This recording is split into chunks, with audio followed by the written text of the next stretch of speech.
Good evening and welcome back to the Mancunian way. Apologies, we were late. It was my fault. I was dealing with some family issues. So I do apologise, but good evening. My name is Martin. I'm your host, and I am joined this evening by the Three Stooges, Curly, Larry and Balder, Alan, Rich and Pat. Morning. Morning. Morning. Hello, Martin. I'm good. Now, tonight, obviously, we're here. We're going to do, listen, it's going to be a little bit of a therapy session for Alan and for everybody else who's having a meltdown. I'm not having a meltdown. He's been relatively calm. Do I need to read text messages? That's probably relatively calm for Alan. How many phone calls have I given Richard? 0. I'm calm. Right, that's absolutely fine. How many things you mentioned to me? I don't care what you say to Rich. It's when you bring it to me. To be fair, Martin, he'd do that if we went 3-0. So that is also true. Yeah, we're going to get into all the little bit of therapy. We're going to talk about the start of the season and how it's actually very comparable to the last 5 seasons. But for some reason, everyone just has a little bit of amnesia and forgets all that and then goes into their annual meltdown. Just seems to have happened a little bit earlier this season, which is a bit weird. Also, we're going to a little bit of transfer news as well, where today it looks like Calvin Phillips has finally admitted defeat in his Manchester City career. Wow, what's happened? What? What's happened? What's he said? We'll get to that. Well, we'll get into it, Alan. Calm down. Look, you've been no good. You've been no good on the TV, you. Right, what's that? They've got like a proper thing going on, and Alan's like, yo, we'll just skip the first 60. Let's go straight to it. And, and we'll get into it all. But, yeah, we'll also talk about how England have won the Euro 2028 Euros, even though there was no competitors to it. And now the Etihad will be a stadium. So Martin will be attending the Euro 2028 games. And the swamp. Boom, here we go. And the swamp isn't a host. And how the swamp isn't a host. So we'll get into it all. Let's get some hellos straight out the chute. Don't forget, smash those likes. It really does help your channel. Memberships are available at 99p to enter the end of the year, end of the month. Free giveaway. Now, the person who did do it last week, did not come forward. So I have given them more than enough time. So we have decided we're going to redraw it tonight for September. And also super chats are available as well. We are currently on 22 likes. We want to get a load more because the more likes, the more people come in. And also chat away in there. Even if you're having a chat amongst yourselves, it helps the channel because the chat rate really does bring people in. YouTube pick it up and share us out. So let's get into some hellos.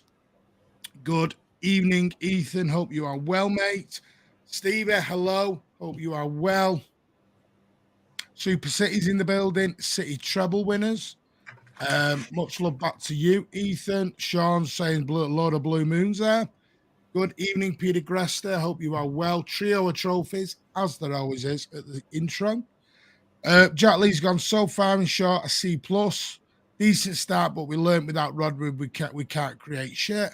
I'm going to tell you why that's a load of nonsense tonight, Jack, because I've got some stats that I'm going to throw out at you. Because it's actually not about creating, it's about finishing. And we need to replace KDB because he seems to be breaking down with injuries. Has he had a new one? Has he had another injury? Breaking down with injuries. Got one injury that he's actually ahead of schedule on. Just relax. This is what I mean. Come and join us on the couch. Therapy's in session, everyone. Blue Art, good evening. Oh, I had to say that for Alan was ready to jump then. Good evening to the totally mad and brilliant blue side of Manchester. Alan's like a dog. He's ready to jump. Season so far, 2 points off the top. Not had a full strength squad. I will take that. Thank you very much. Yes, blew out, mate. Had the toast, got stuck in the family toaster. Hey, I'm noticing we outscoring a lot of goals this season, but I'm sure we'll change that.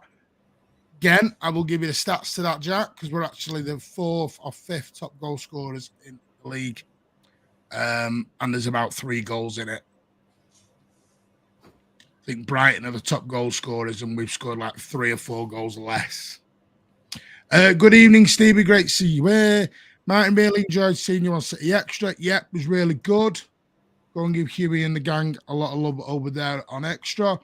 Good time for international break. We're not in crisis at all, but if we don't beat United, then we definitely are because they're dog shit. Will they set up having a happy ending? Not if Alan's got out to do with it. In Euro 2028, I'll be 25, so I'll be abroad. Then, if not going to the Etihad games, I was 24 to find the thumbs up button. Get in. Good, man. I agree with the finishing. It's been delicate, but we created nothing in the games. Rodney wasn't playing. Wolves we created, mate. Wolves we created. We'll go right, go on. I'm going to jump. Alan, go on. What are you moaning at? I'm not moaning it. No, I'm not moaning. I said against Wolves we created, and you looked at me like I was... Well, I disagree. I did think we created a hell of a lot. We did create, but not a lot. Okay, how many shots did we have at Wolves?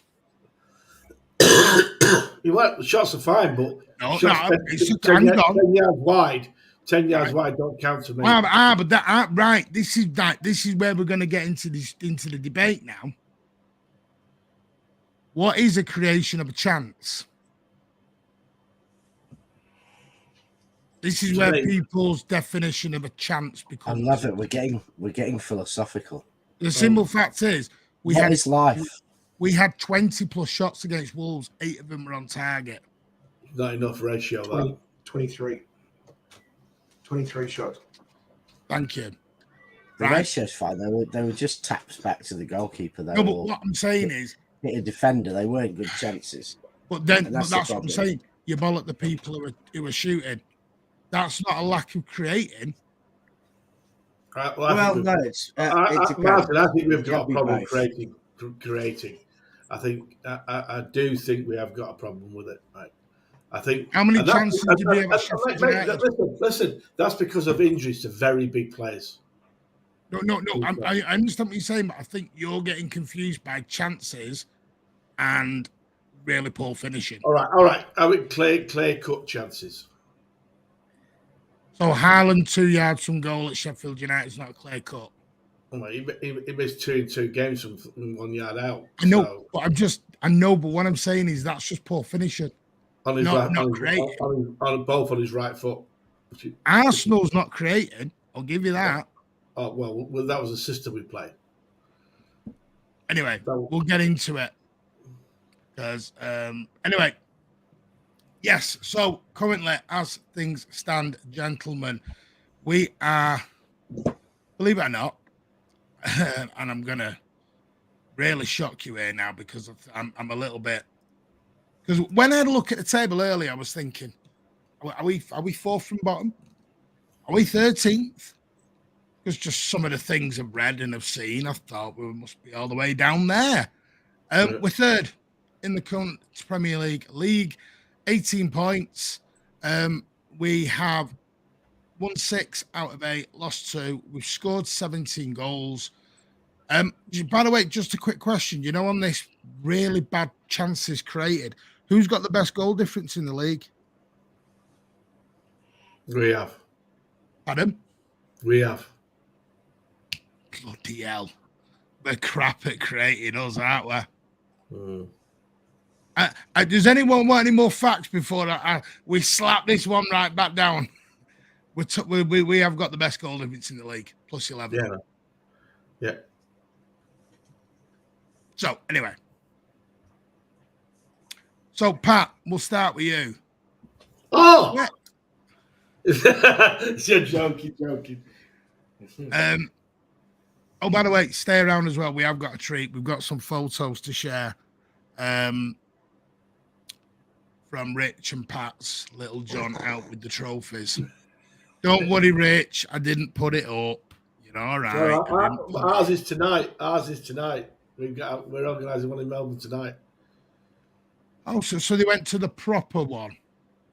They went to the first city, yeah. They went to the first city first. Branch, mate. So they went to the first city first because we're the first city for the first race. Yeah. Ours is tonight, so you'll get my photos tonight when you're up.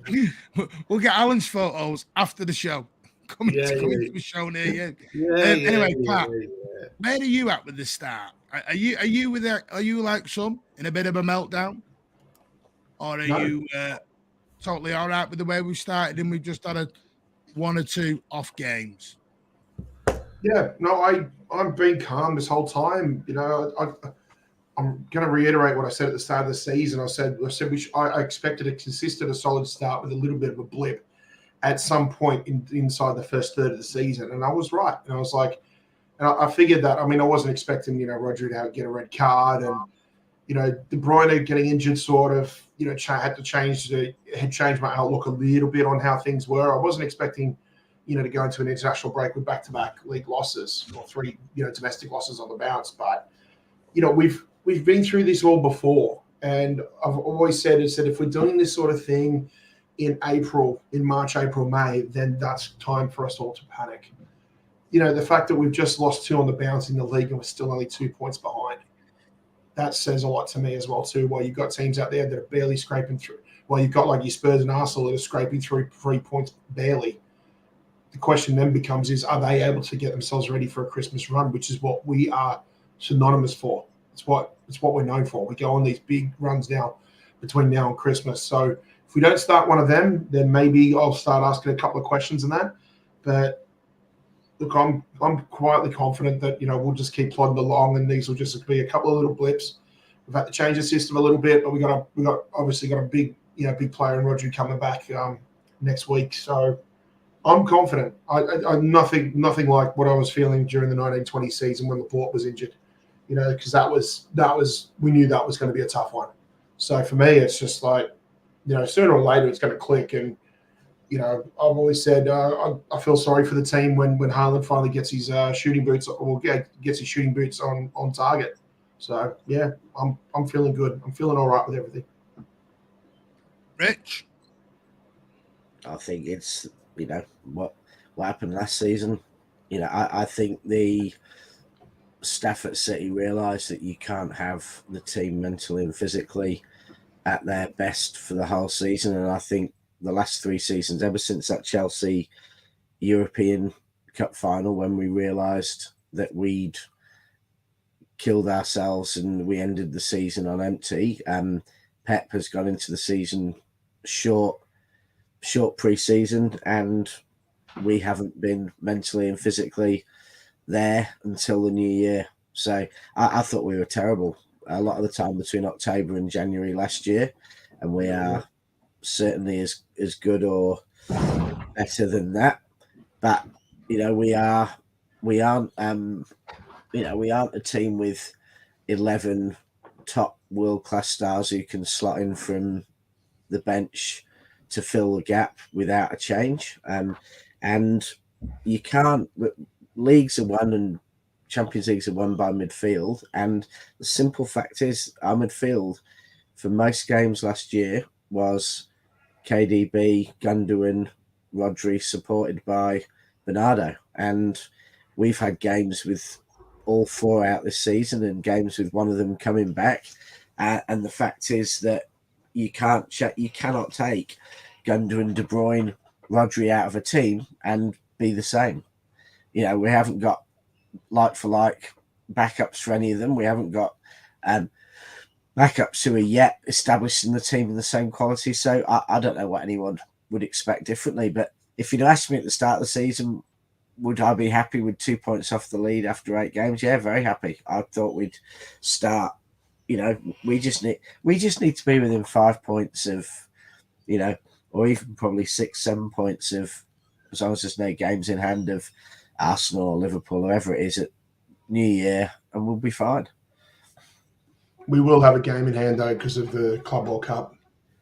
Yeah. On the reschedule. So there's at least one straight away. Yeah. But and that's the thing. As long as we're within, we've got Arsenal at home second half of the season. As long as we're within 6 points of that, I just don't see a worry. And our players know how to win leagues, so I think we just got to expect that slow, and we'll start to see the real City in February. And if people want meltdowns in the meantime, fine. But it seems that there were people melting down last season. We won the treble, and melting down over a treble just seems a bit of an unnecessary stress in life, to be honest. Kano, I agree with this. We're going to get into that as well, because some of the shows on YouTube and on Talk Shit and everything else this week has been totally OTT. I've seen so many Man City in crisis videos. It's unreal. And yeah, we'll get into it. Alan, so you tell us why we're shit and getting relegated. Well, not shit. I think the amount of injuries to very big players has not helped us this year.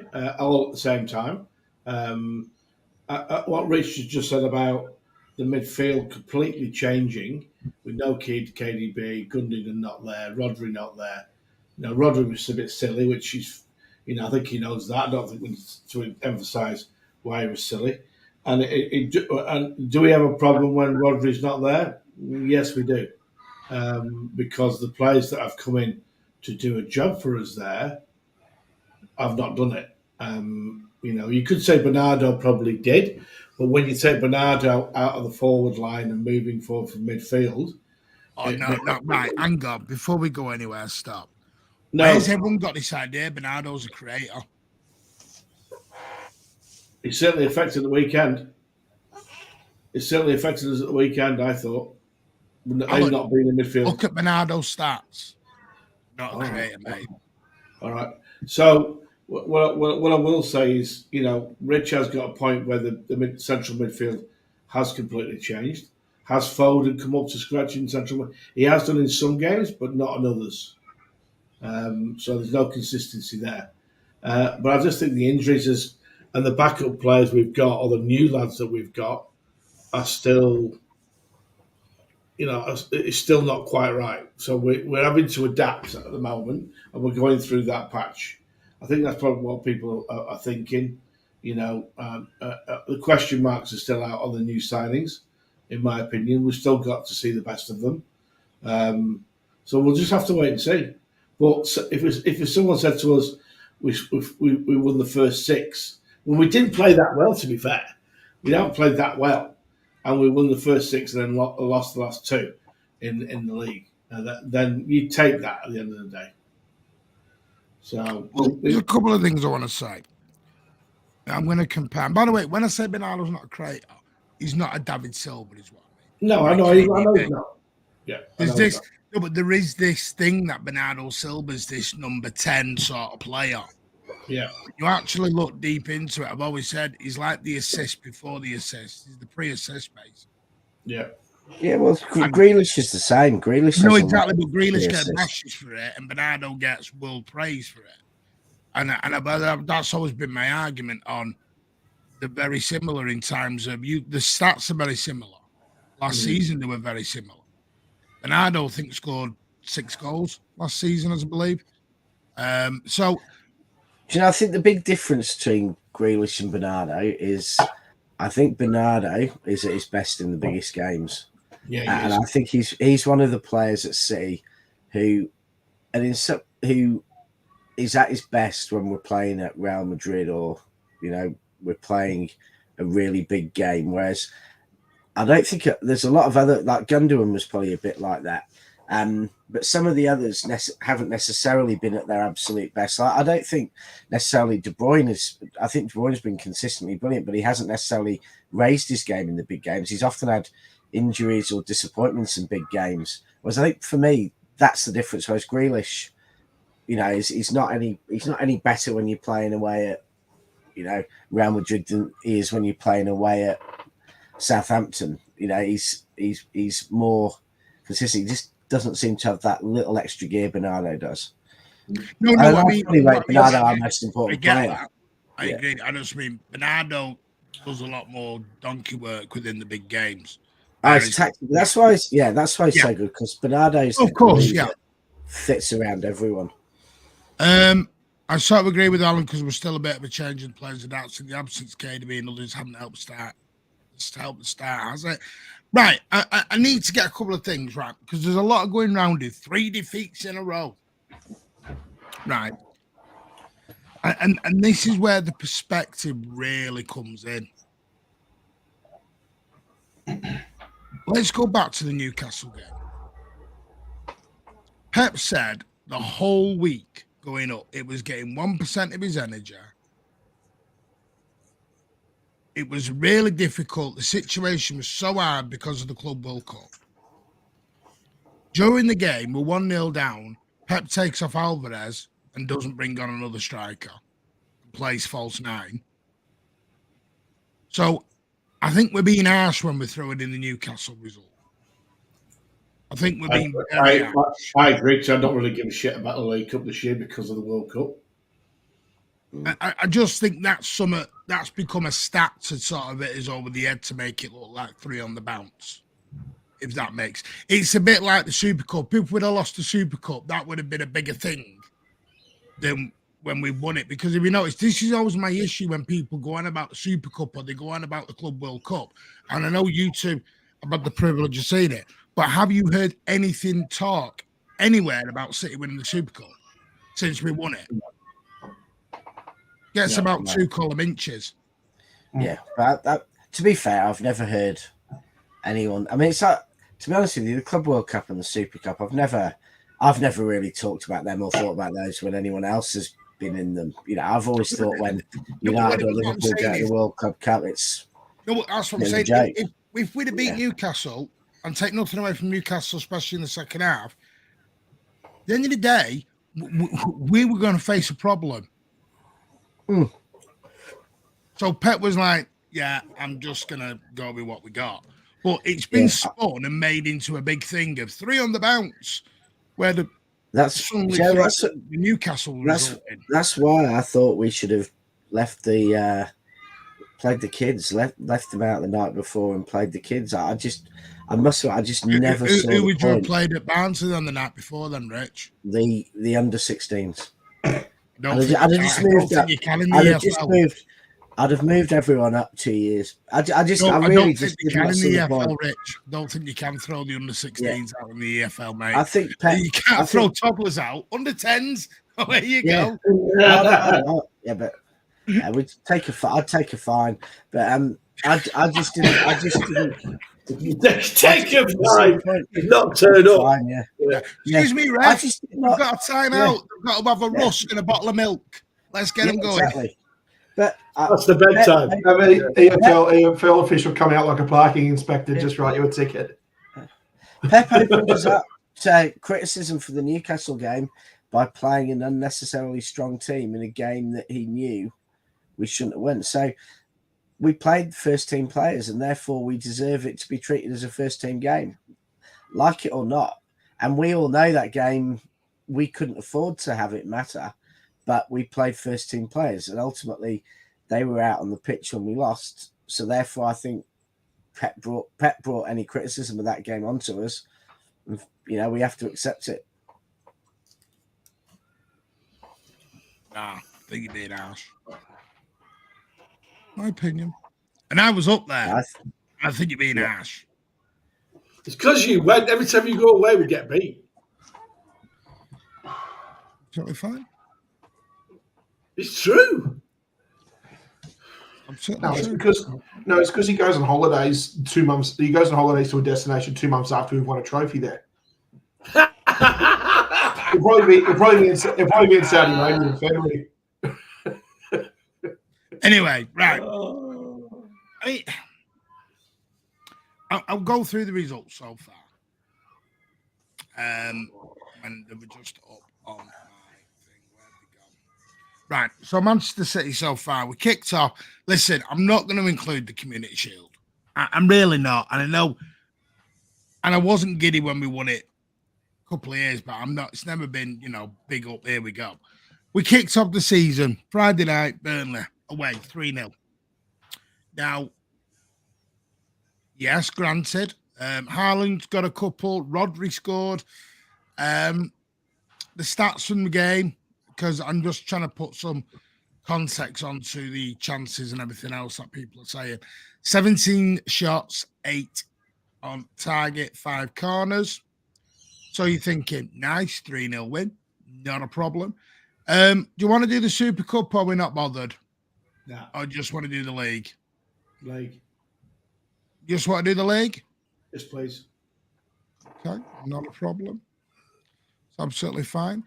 Just for context, we created 23 chances against Seville. Newcastle, we then played at home with a bench that was severely hampered. We created 14 shots, 4 on target.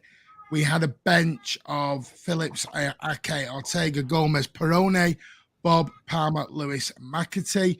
3 of those are no longer at Manchester City. Tells you a lot.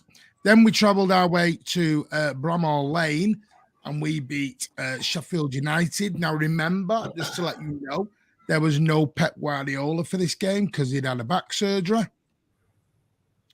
So there was no Pep Guardiola. We went there. We had 30 shots, 9 on target. Haaland could have had a double hat-trick in that game if he'd have brought his shooter's boots.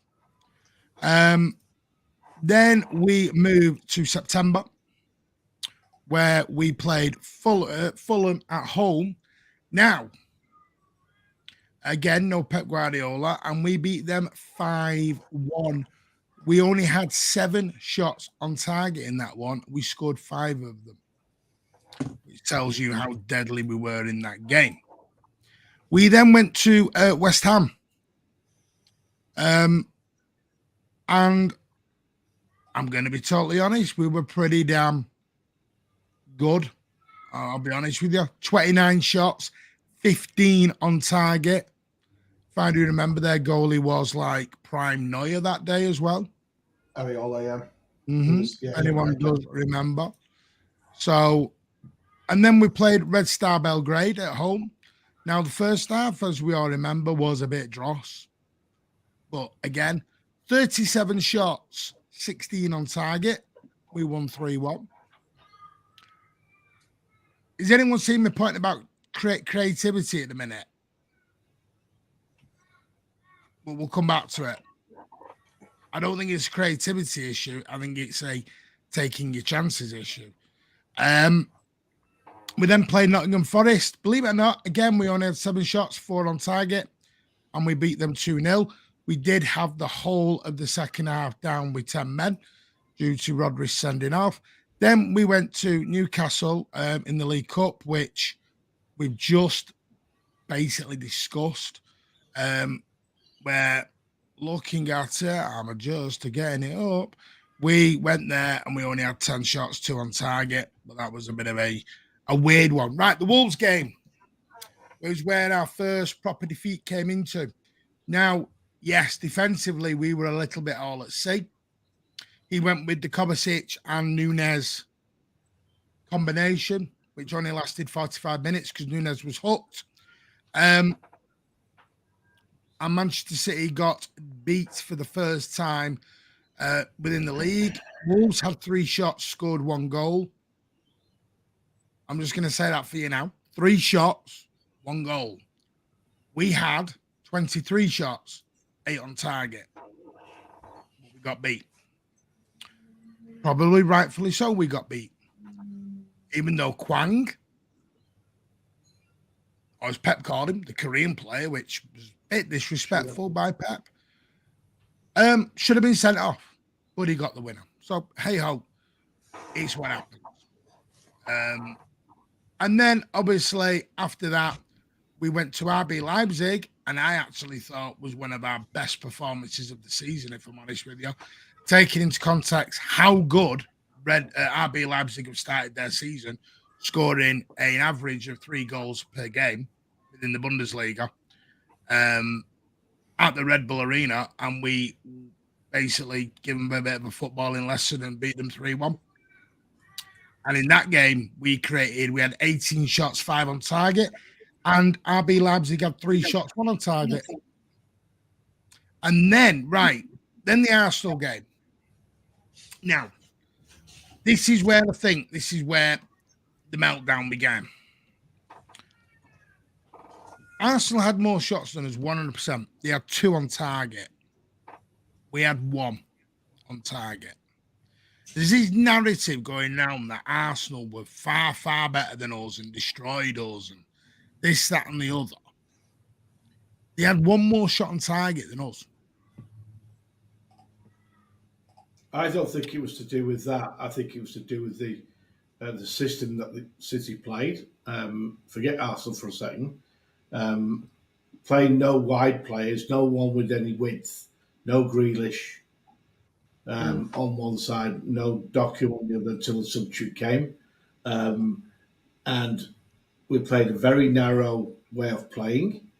Our midfield didn't dominate, I didn't think, which is an issue. And there's one common denominator in both of the defeats, no Rodri. And like I touched on before, do we have a problem when he's not there? Is there a replacement to play in there to conquer that? Well, quite clearly, there's not. They've not given Phillips a go, so I'm not going to slag Phillips off because they haven't even given him a try. So it's very hard for us to criticise someone that doesn't even enter onto the pitch. And if he does, it's only 5 minutes. So we have got an issue when he's not there.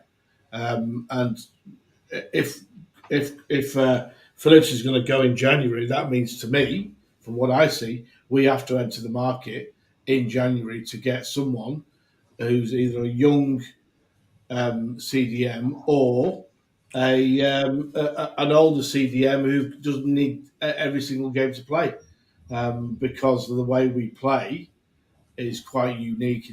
We always play through a CDM, and a good one at that. We've had Fernandinho, we've had Rodri, who've been quality world-class CDMs. So John Stones. I'd like to ask, without the width in the side, how are we going to create if our midfield doesn't dominate because there's no room in midfield because Arsenal matched us in there and played a very narrow thing. So I think we failed to adapt in that game.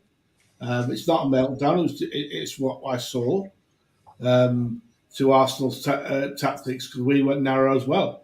And the weird thing was, Alan, was we talked about the adapting. Yeah. I'm just going to reset my Wi-Fi. We didn't do what we've done in other games where teams have been tight. Edison will try and ping a ball over. We'll go wide. We'll do something different. We'll try and break the lines. Against Arsenal, I think what was disappointing was we just didn't try anything different. No, we didn't have Edison didn't really try and ping the ball. The only time I remember us trying to put the ball behind their defence and turn their defenders around was when Saliba fouled Haaland, and that was actually I think a bit more of a worse cynical foul. I think he got away with that. It was certainly a card. I've seen City fans saying it should have been a red to me on the halfway line. No, you can't really say that. But I think it was the one where Saliba comes across and basically uses his arm to body check Haaland from getting past him. I thought you were saying the Kovacic one wasn't a red card. Well, no, Kovacic was a red. I'm saying that it was a very cynical foul, and Haaland could have been through on, probably would have been through on goal. Now, because it was so far out, you can't say to me, it's hard to say it's a goal scoring chance when you're on the halfway line. But it was cynical. I mean, a very good foul. I'd want the City player to do the same thing if they get away with it, because you stop what could be a goal. So, fair play to him, but he got away with it. But I think we just didn't.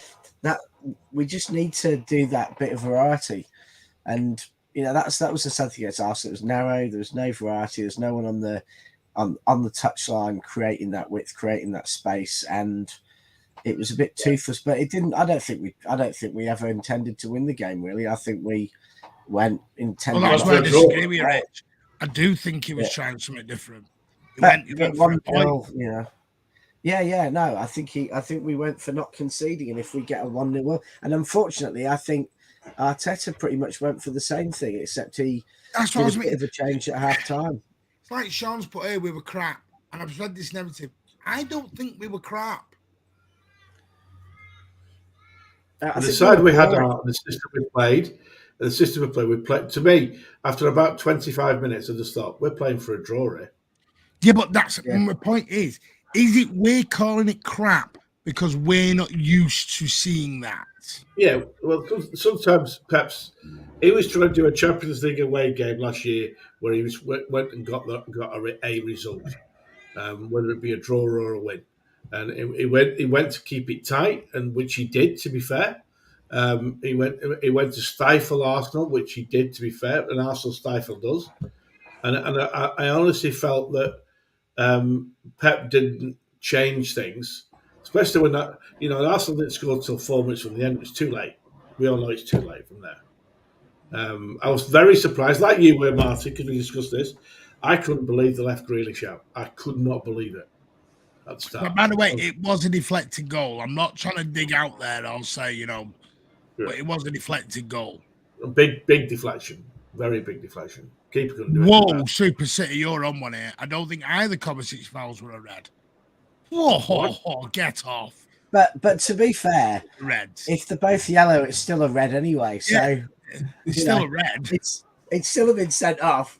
I mean, I've heard some comments on Twitter. I tell you what, no, the game's gone soft, mate. When I managed on Sunday League football, you weren't allowed to grab them round the neck, and you couldn't get more rough than Sunday League football, mate.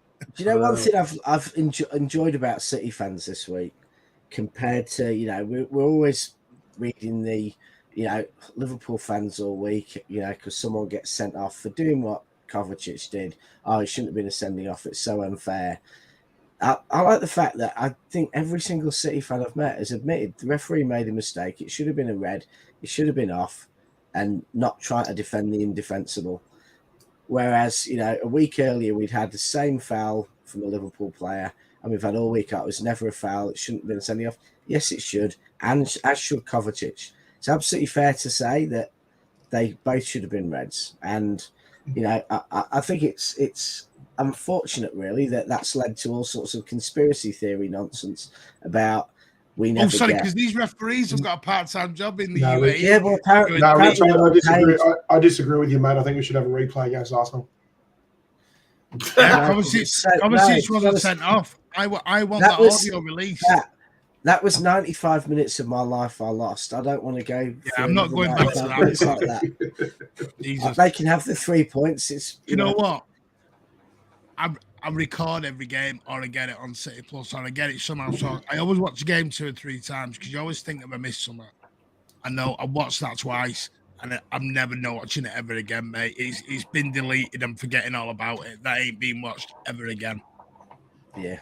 It's like that. And I've still got the final. I've still got the Aguero moment because my dad was in the celebrations. So I've even kept that. I've even got the 6-1. I've got the last derby at Main Road one. I've got them on DVD. Mate, don't you worry. Yeah. Anyway, I mean, no. The point I'm making here is, I'm not sure if 2 things have happened this week. Pat, come to you on this. I think the media have had a big influence in terms of the reactions by some City fans. Because sometimes it's a little bit monkey see, monkey do. If you see everyone slagging City off and saying, City are in crisis, you keep hearing that over and over and over in your head. You start believing that narrative yourself. Yeah. And also, because it was Arsenal. Yeah. The Arsenal fans have given it such the big one all week, like they normally do. Now, listen, I had a chat with Premza and a couple of Arsenal, and you know what? They were so not like the other Arsenal fans. It was unreal. It was quite refreshing to actually listen to them.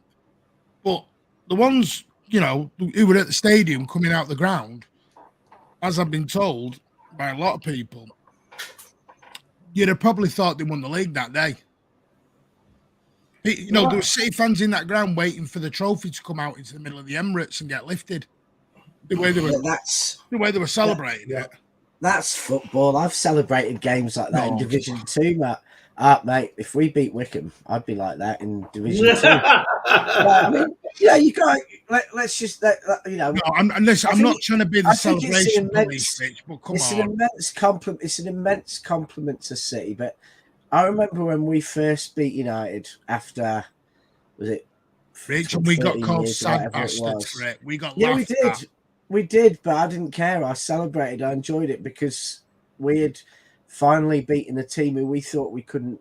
But why haven't Arsenal fans learned after last season, Rich? They were doing these fucking parades last season. But if you can't enjoy £5,000 you can't enjoy beat. What's the point in football if you can't enjoy beating the best in the world? Rich.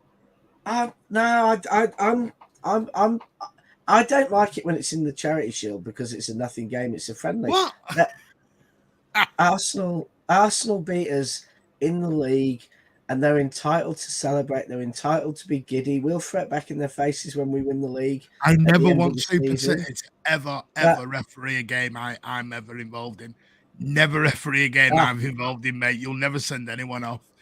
I'm actually the sort of defender who'd love to be refereed by someone like Super City. He sounds like the perfect referee. I'm just Jordan. Play on for me. Yeah, I think a bit of good old fashioned, 1970s defending. Yeah. I think Super City's got it wrong. I think he's talking about the game where you pick up the ball and run with it. Yeah, Julius, it's all good and to have conversation, but we don't actually know what Pep was doing in that game. Pep did allude to it. He did say he was packing the midfield out. That quote was from after the game. That was said by Njula. He wanted control, and it didn't quite work. But I'm going to get onto that as well. Game. I don't think Pep has a throws a game. I think Rich, he nearly did. He nearly did to a deflected goal with 4 minutes to go. That's what's getting me, Alan. If we'd have waited 4 minutes, you'd have all come out and gone, shit game, but we got a point. Yeah, but can I say something to the Arsenal game? Without Rodri, if someone had said to me, you'll get a draw before the game started, I'd have taken it.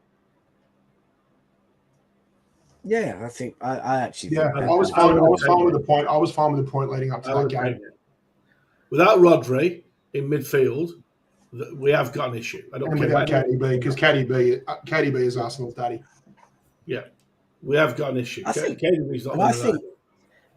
think not now. I'm not talking to the three of you, but I can talk for myself a bit. But I think it's hard, even as a fan, to be fired up and motivated. It's almost like it needs to be February, and there needs to be something on the line before you really pumped up for a game.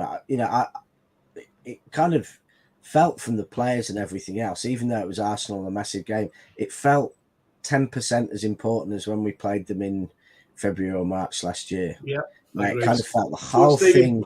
Stevie Goldfuss has just said there is perfect. Yeah, Pep is still tinkering. He's doing exactly what he did last season. He continues tinkering until he finds that formula at the time when we need to start going on our title run.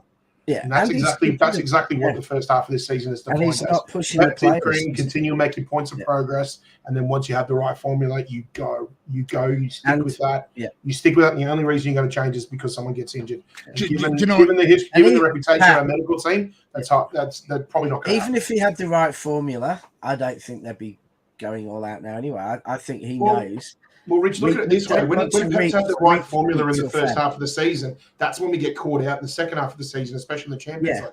So he's been able to move the formula and move it in a way where he's been able to become more productive, have more productivity from his players at the right time of the season. And that's why we got it. That's why we got it absolutely spot on at the right time last season. So you can kind of see where all these years of just learning from your mistakes every single season has come to fruition last season and could easily happen again.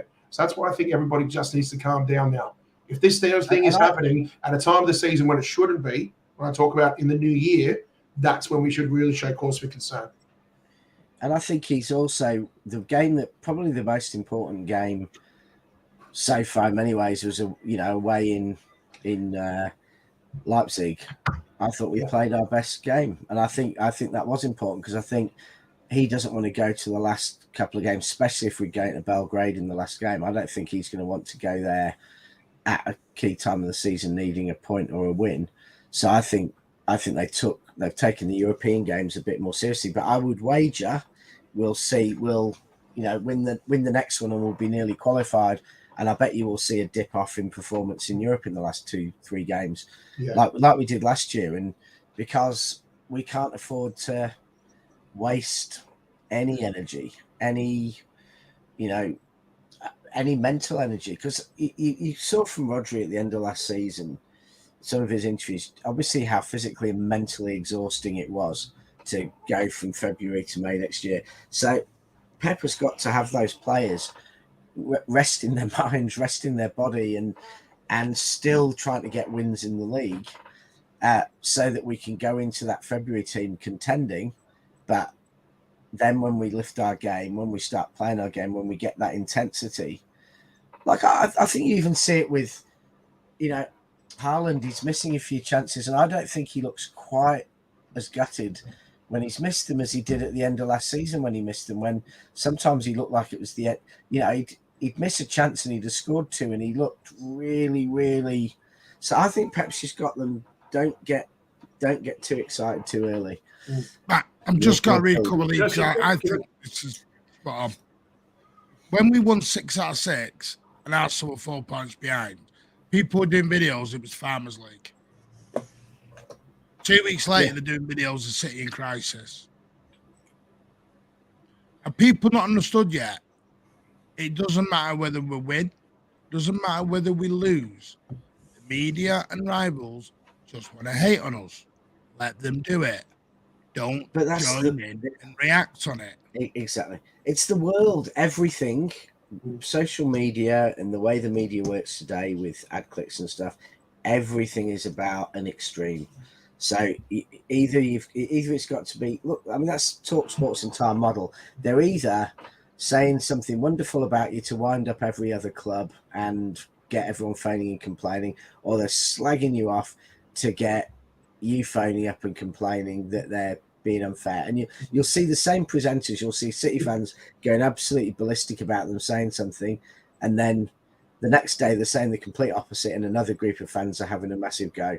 And but that's true of politics. It's true of the music. It's true of sport. It's just life, and you have to accept that if you want to get the quickest clicks you can, you need some drama, and drama is either Farmers League, we've got to reform football, it's not fair, or it's City in crisis, United or Liverpool or someone's going to win. All right, hang on, Pat, you sacked.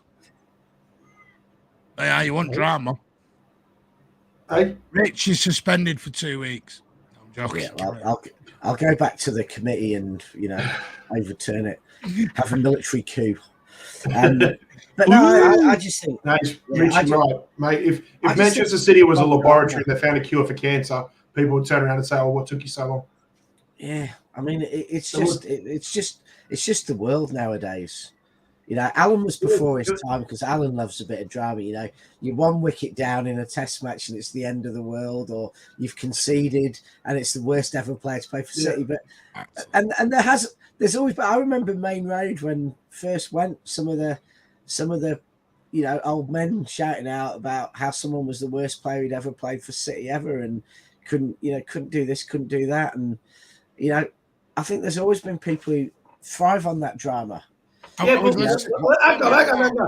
hang on. We used to have at Main Road. We used to have a player lasted like 15 years called Fucking Hell, because all you heard all day with the Gip Outs was Fucking Hell. That's all you ever heard.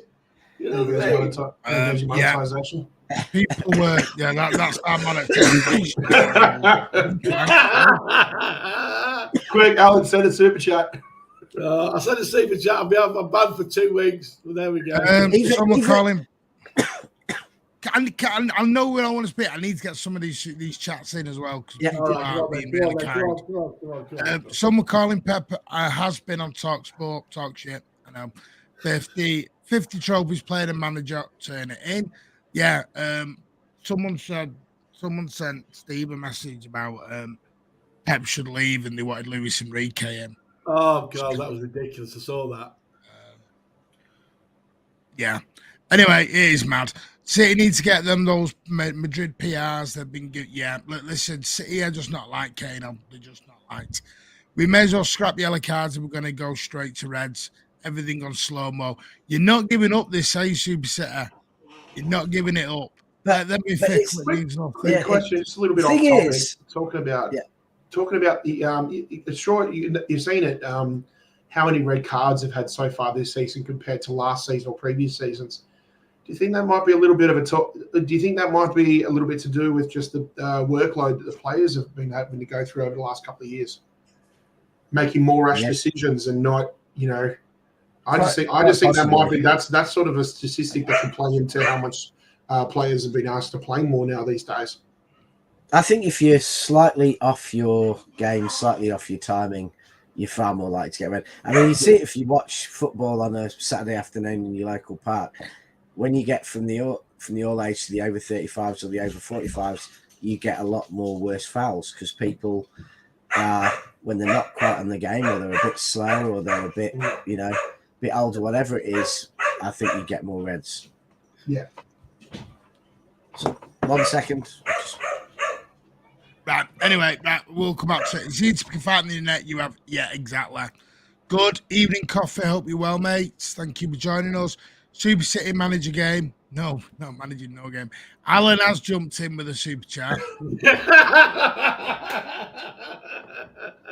Nunes is poor. He is. I've not seen anything from him yet. Well, you spelt it with a Z, so you're referring to Darwin Nunez. Yeah, well, there we go. From what That's why he's been saying Nunes is poor. He's looking at the wrong lad. Darwin. He's looking at Darwin, yeah. Right. I'm going to get right. If you look, though, Manchester City start this year. Let's go back to 2016, Pep's first season. We kicked off, beat Sunderland at home, Stoke away, West Ham at home, United away, Bournemouth at home, Swansea away in the Carabao, Swansea away in the league. Then we got beat by Tottenham, drew with Everton, drew with Southampton, and got beat by United. Then we drew with Middlesbrough. We got beat by Chelsea. So, as we all know, we didn't have the greatest start in 2016-17. Then when we go to 17-18, and we look at the start we've had within that league as well. Kicked off with a win away at Brighton and Hove Albion. We then drew with Everton in our first home game, if anyone remembers, Kyle Walker's first game. I think Wayne Rooney scored in that game, as I remember. Sterling scored the equaliser. Was it Sterling? Yeah. Sterling scored the equaliser. That was when Rooney scored, didn't he? Then give it the old big in at the north stand. Yeah. We beat Bournemouth 2-1, when you remember the last-minute winner from Razmataz. We beat Liverpool 5-0. That's when we started our record 6-0, yeah. and then obviously that was a bit different because we went on. I don't think we lost the game till about November time, as I remember then. No. The only points we dropped in the league was New Year's Day or New Year's Eve away. I knew it was late. Edison saved the penalty, and then it was a few weeks later we lost 4-3 at Anfield, and that's what stopped the winning run. And that was, of course, the Centurion season. We then went to 16, 17, 18, 19. And that was obviously the formidable season. We kicked off with a win at Arsenal, beat Chelsea in the Community Shield, beat Huddersfield Town 6-1. And again, really good start to the season. And we're thinking, have a bit of that. And we were perfectly fine. We even beat Tottenham, if you remember, down at Wembley Stadium on a Monday night when they had the NFL stuff still going on. So 1, 2, 3, 4. I'm just looking because I am trying to compare to everything so far. That was July. Let me just come off that.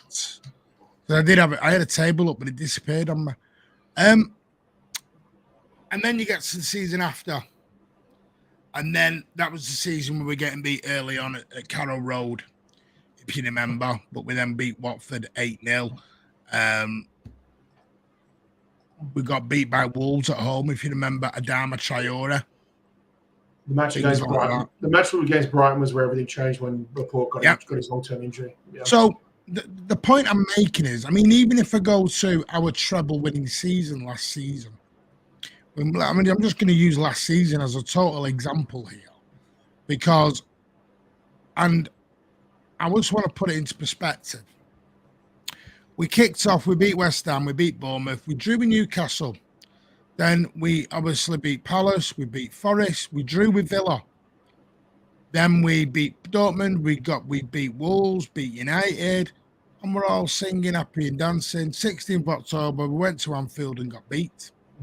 Then we... sorry, Martin, just for the record too, we beat United 6 goals without Rodri playing a single minute. Yeah.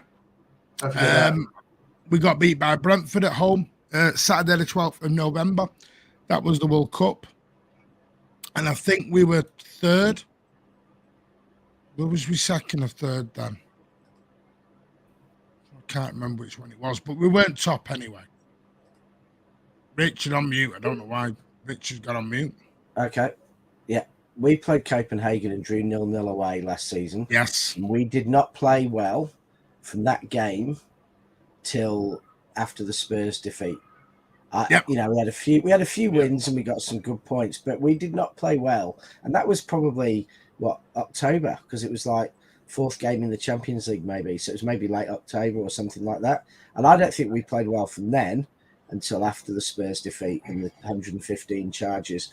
And whether it was Spurs, whether it was the charges, whether it was Pep's plan all along, that's when we lifted our game. But we were quite poor for that whole time.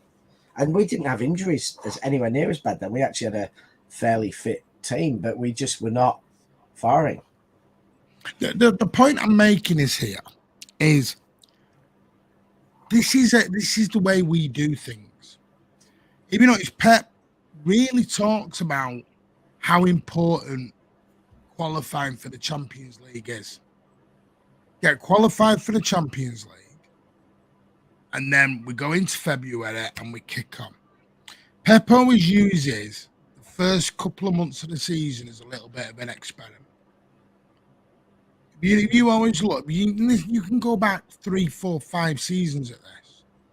There's a weird formation. There's different players. Every single season he tries to play a slightly different way, so teams don't get used to us. That's why. You know, the point I'm making is, I don't understand the panic. The simple fact of we're just following routine. I honestly think some of the panic, like I said earlier, is because it was Arsenal. We don't have to worry about it. We've had a lot of injuries to a lot of players at the same time, which is a fact. Well, you mentioned about Rodri. Go through it. We're going to move on to that in a minute. Do you think Haaland missed some chances are intentional because of his bonuses? No. I don't think that. He's trying to get a new contract. Well, he's in negotiation with a new contract. So Sterling, I don't know. I'll be honest. I think Chelsea they're starting to get a little bit of an identity under Poch now. Yeah, I agree. Well, anyway, Pat, what would you give the start of the season if you can give it a rating, whatever you want to do? What is your honest opinion of the start of the season? We played 8 games, we won 6, we lost 2. Overall, I'll give my rating at the end of this, but yeah, Alan alluded to at the top of the show that the 6 wins that we had, they weren't the prettiest 6 wins, but sometimes you just need a little bit of luck. Sometimes luck of the draw with fixtures as well too can be a factor. Yeah, you know, you can play 6 completely different other teams and maybe walk away with only 2 wins, so you never really know. So you've always got to just take each of those, with a pinch of salt and just get the job done. Basically, points of progress at this time of the season. But there were glimpses of us showing the quality team that we were from last season. Newcastle at home was a prime example of that. I thought played very, very well.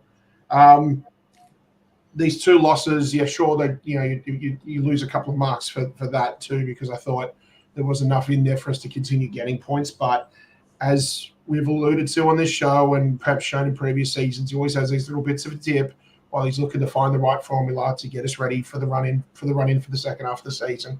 So for me, had we been able to get results against Arsenal or Wolves, I probably would have given it maybe like an A or an A-, something like that. But just for dropping these 2 points, I'd probably put it at about a B score. Something like a 6.5, 7 out of 10 or something like that. So, there's promising signs there. We're still doing good given the shortage of numbers with injuries as well and red cards, of course. So for me, it's just like we're still doing a good job, knowing that there's a lot more to come and there's a lot of players to come back. So it's a keep the faith score for me. A solid. I'll give it a solid B. Hang on, Rich. You weren't meant to be banned. You were meant to be timed out. I've been banned. Shocking. I don't know why you've been banned. No, it's We my need a dogs Rich have been rant. banned. Can we have a Rich rant? But, do you know, it's hard to rant. Rich, Yeah, I'll it's get hard that to sorted rant out. at this part of the season. You shouldn't have actually been banned. That's weird. Right, go on, Pat. Rich, what would you give this start? I'll get you out. Oh, do you know, I'd probably give it a start of pretty much exactly what I thought would happen. I mean, not in terms of exact results or injuries or anything, but I have always thought we're going to be second or third, 4 or 5 points off top at New Year, and qualified in the Champions League, and in that sense, I think we're on track to be there. Can't have too many complaints about the actual number of points or where we are or anything. I think it's been a bit dull, to be honest. I don't think there's been that much from City, maybe West Ham at times, maybe Newcastle at times, maybe Leipzig, but we've been a bit dull to watch at times. And I think compared to, March and April last year, but I think we just have to accept that. And we've got to start figuring out, what our game plan is going to be in February, March, how we're going to deal with the big games without De Bruyne beforehand. Are we going to get Doku and Grealish both playing together? Because to me, Doku was signed completely and utterly to play with Grealish because they're such opposite players. And so far, we don't seem to have actually gone for that combination, which I'd like to see. I'd like to see a bit more. In a way, we'd probably be divided. I've seen City fans arguing both, but who's they seem more likely playing a lot for City, Kovacic or Nunes? I think one of them is going to play a lot more than the other. I don't think we're going to play them that much together, so it's going to be interesting to see how that goes. I'd like to see, my highlight. I've really enjoyed Rico and his few performances. I think, particularly away in Europe, he was brilliant. I'd like to see a bit more of that. Stones, he's back. That's going to be a huge difference because I think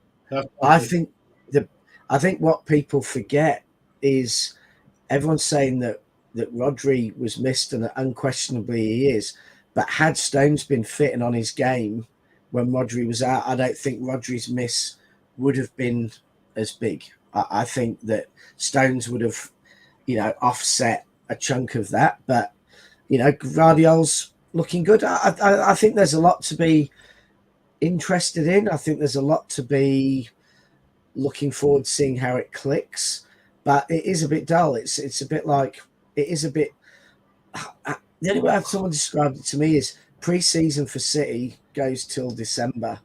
And I think there is a bit pre-season about all the games so far in terms of everything. And so, it's a good pre-season, but the season's going to start in the new year when every game is suddenly going to matter, because every game will matter for the league. Every game will matter for the Champions League. Every game in the FA Cup matters. And once that happens, everyone mentally is going to have to lift themselves. And it's that ability to do that again after the treble, because I had a lot of fans in the pub on Wednesday night saying they can't get as worried about games now after winning the treble.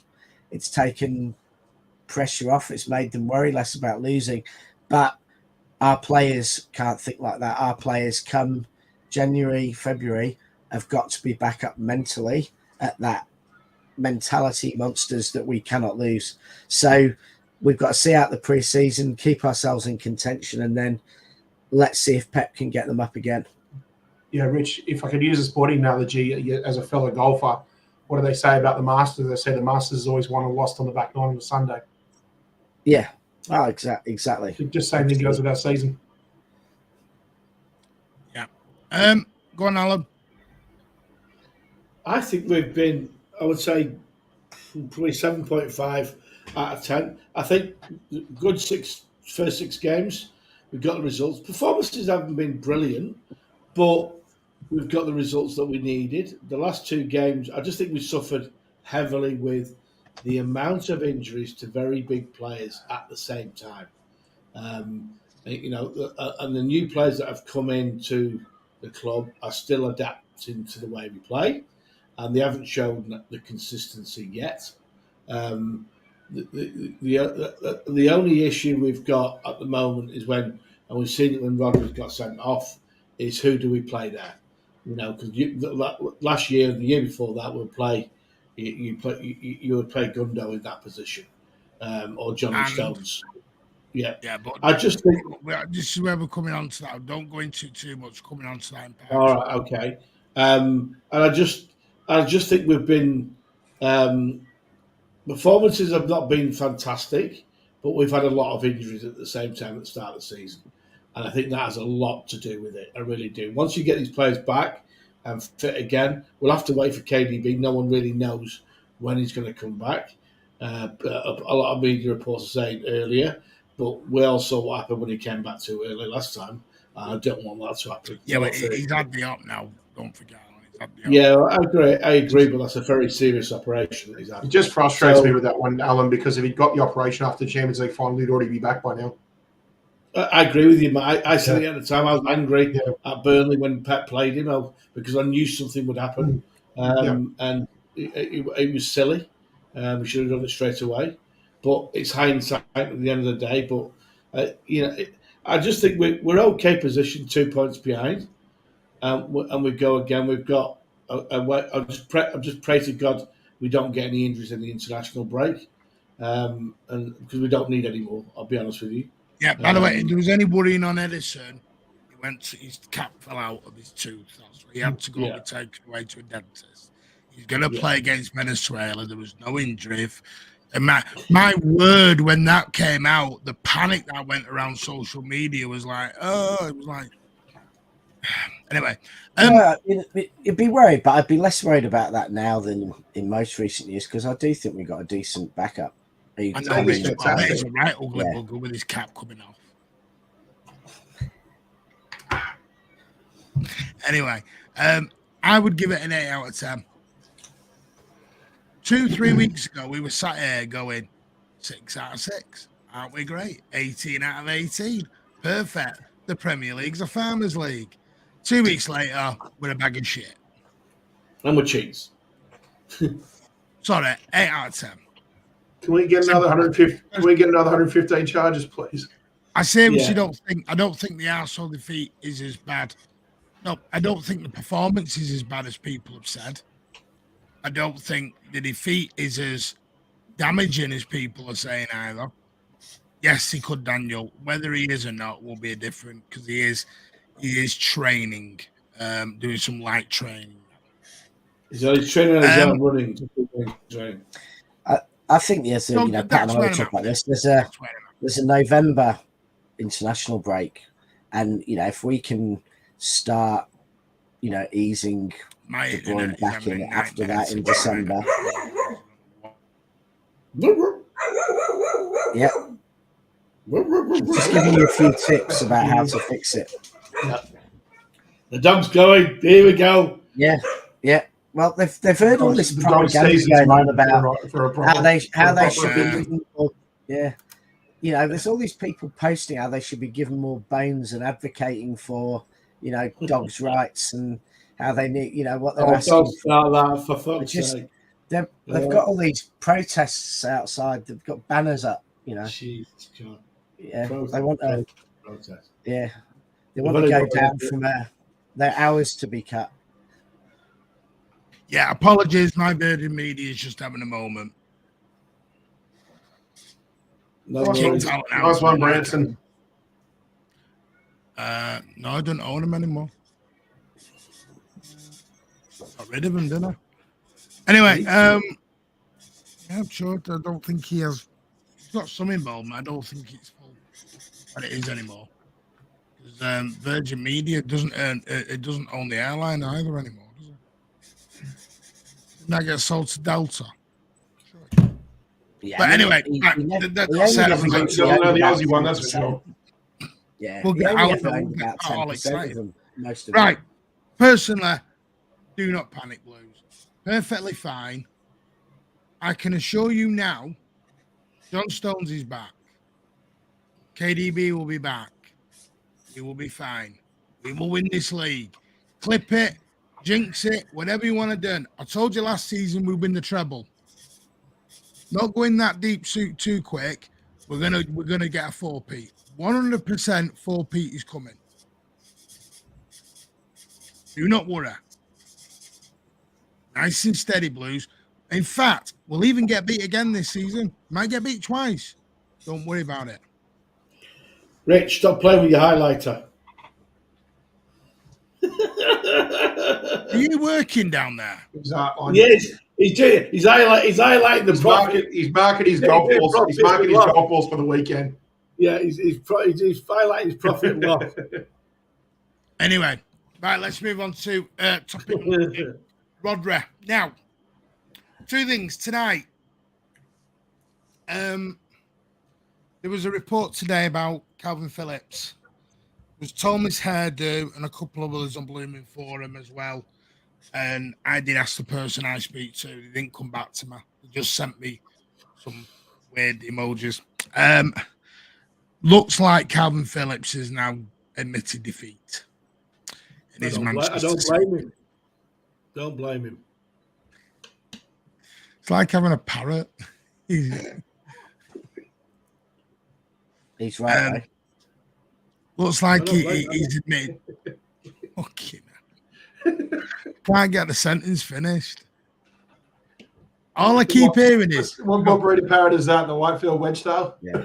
All I keep saying is Alan. He looks like he's admitted defeat, Alan. All I get is admitted defeat, and Alan just goes, "Don't blame him. Don't blame him. I don't either. But anyway, right. Whether you don't blame him or not, Super chat and all will be forgiven. Shut the oh God. My computer now wants to do a restart. What is going on tonight? Oh dear. Oh, no. Excellent. We can do a rap during the. You piss off. No, don't you do rich raps? I've seen you with your hat backwards. Right. That'd be a new section, couldn't it? Rich raps. Believe it or not, he makes lunch. this is going to be a 4-hour show because you won't let me get the bloody point out. Yeah, well, every time you do, Beatty Branson comes in and has his own say. Yeah, I don't blame him though, Martin. I don't.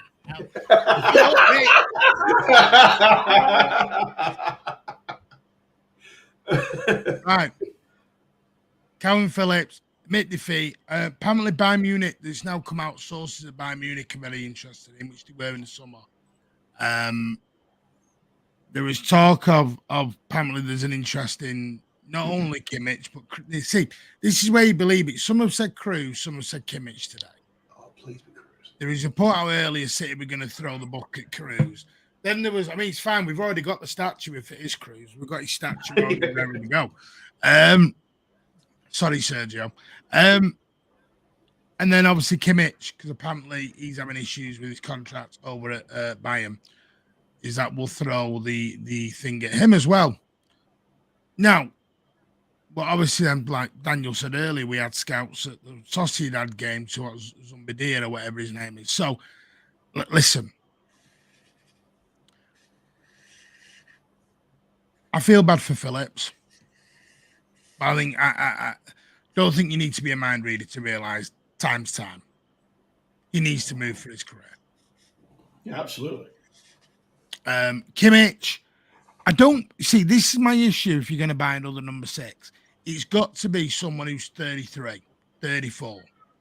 Because they're happy to come in and play 10, 15 games just to keep them going. The problem is as well, though, is could you not just giving Gundogan that contract for what you're going to give Kimmich? Well, according to Gundogan, The Kimmich, just the Kimmich thing or the Cruz thing makes no sense when you could have just give it to bloody Gundo. Well, Kimmich is what? He's about 4 years younger than Gundo. So that one, but Kimmich is a different issue. If you sign someone like Kimmich, you've got to work out how you play him and Rodri together. Because he's not always 28. No, you've even got a bigger problem now. Because he ain't sitting on a bench. Yeah, those two you'd have to figure out. And that would have been the same if we'd have signed Declan Rice. They'd have had to play together. Mm-hmm. It's not. Whereas Cruz is probably slightly different. Cruz is 33. He's the same age as Gundogan, yeah, pretty much exactly the same age. But he doesn't play. He doesn't play in internationals anymore too. So I think he's got legs to play for a few more years. Oh no, he'd be perfect to come in. He's a 7-day player. He's not, you can't have him playing 3 days a week. He'd be perfect to come in and play instead of Rodri and kind of organise the team through that way. But the flip side to that it would be when you've got what he has at Real Madrid, and I'm sure they'll offer him a renewal. Why would you come to play? You know, why would he move unless he really wants a new league or a new challenge or something else?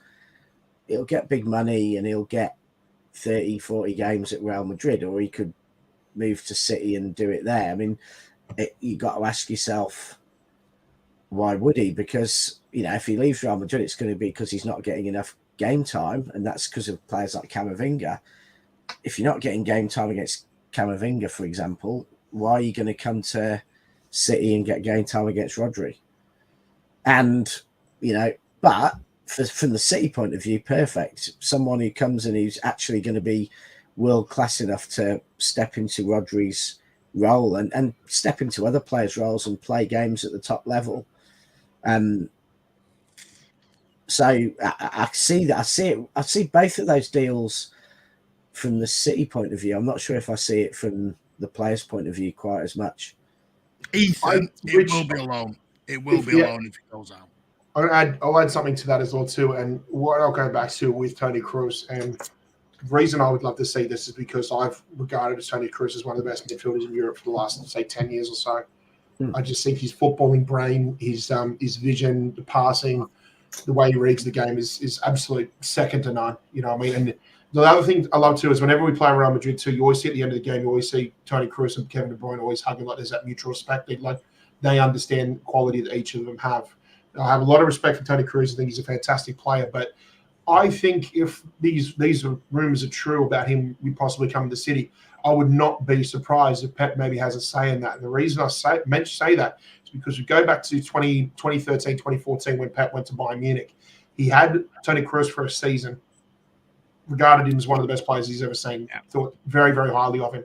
Had a fallout with the reason why, and that's why Pep never went past his 3 years at Bayern Munich, and what started it was Bayern allowed Toni Kroos to go to Real Madrid when Pep Guardiola had said, I want to build this team around Toni Kroos because he knew the quality of the player.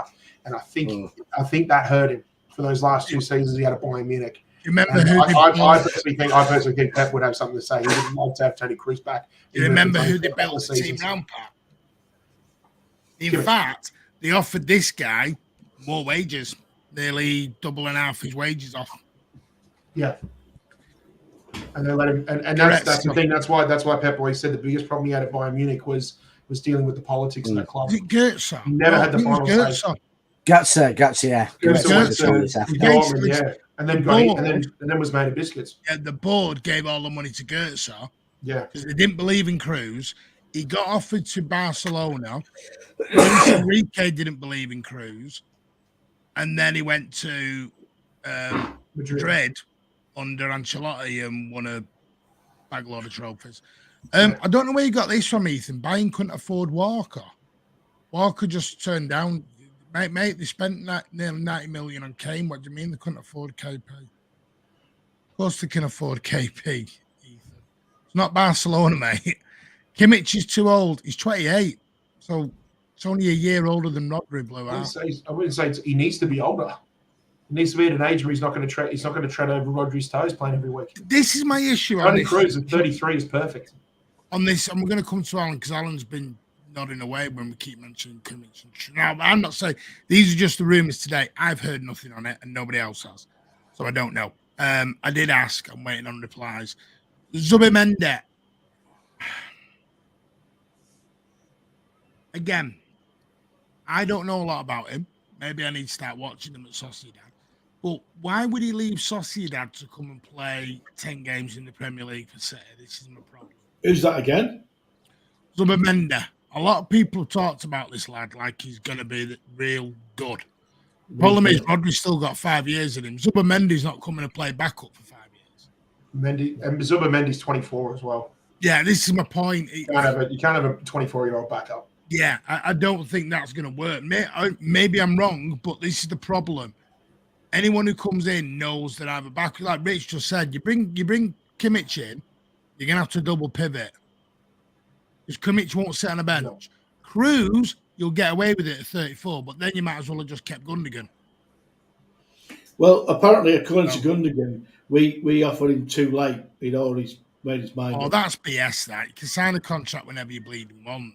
Yeah, but at the same time, I think maybe we just have to, maybe Gundogan just fancied a few years in a beautiful city in the sunshine, getting really good money, playing for another playing for a really, his missus wanted better restaurants.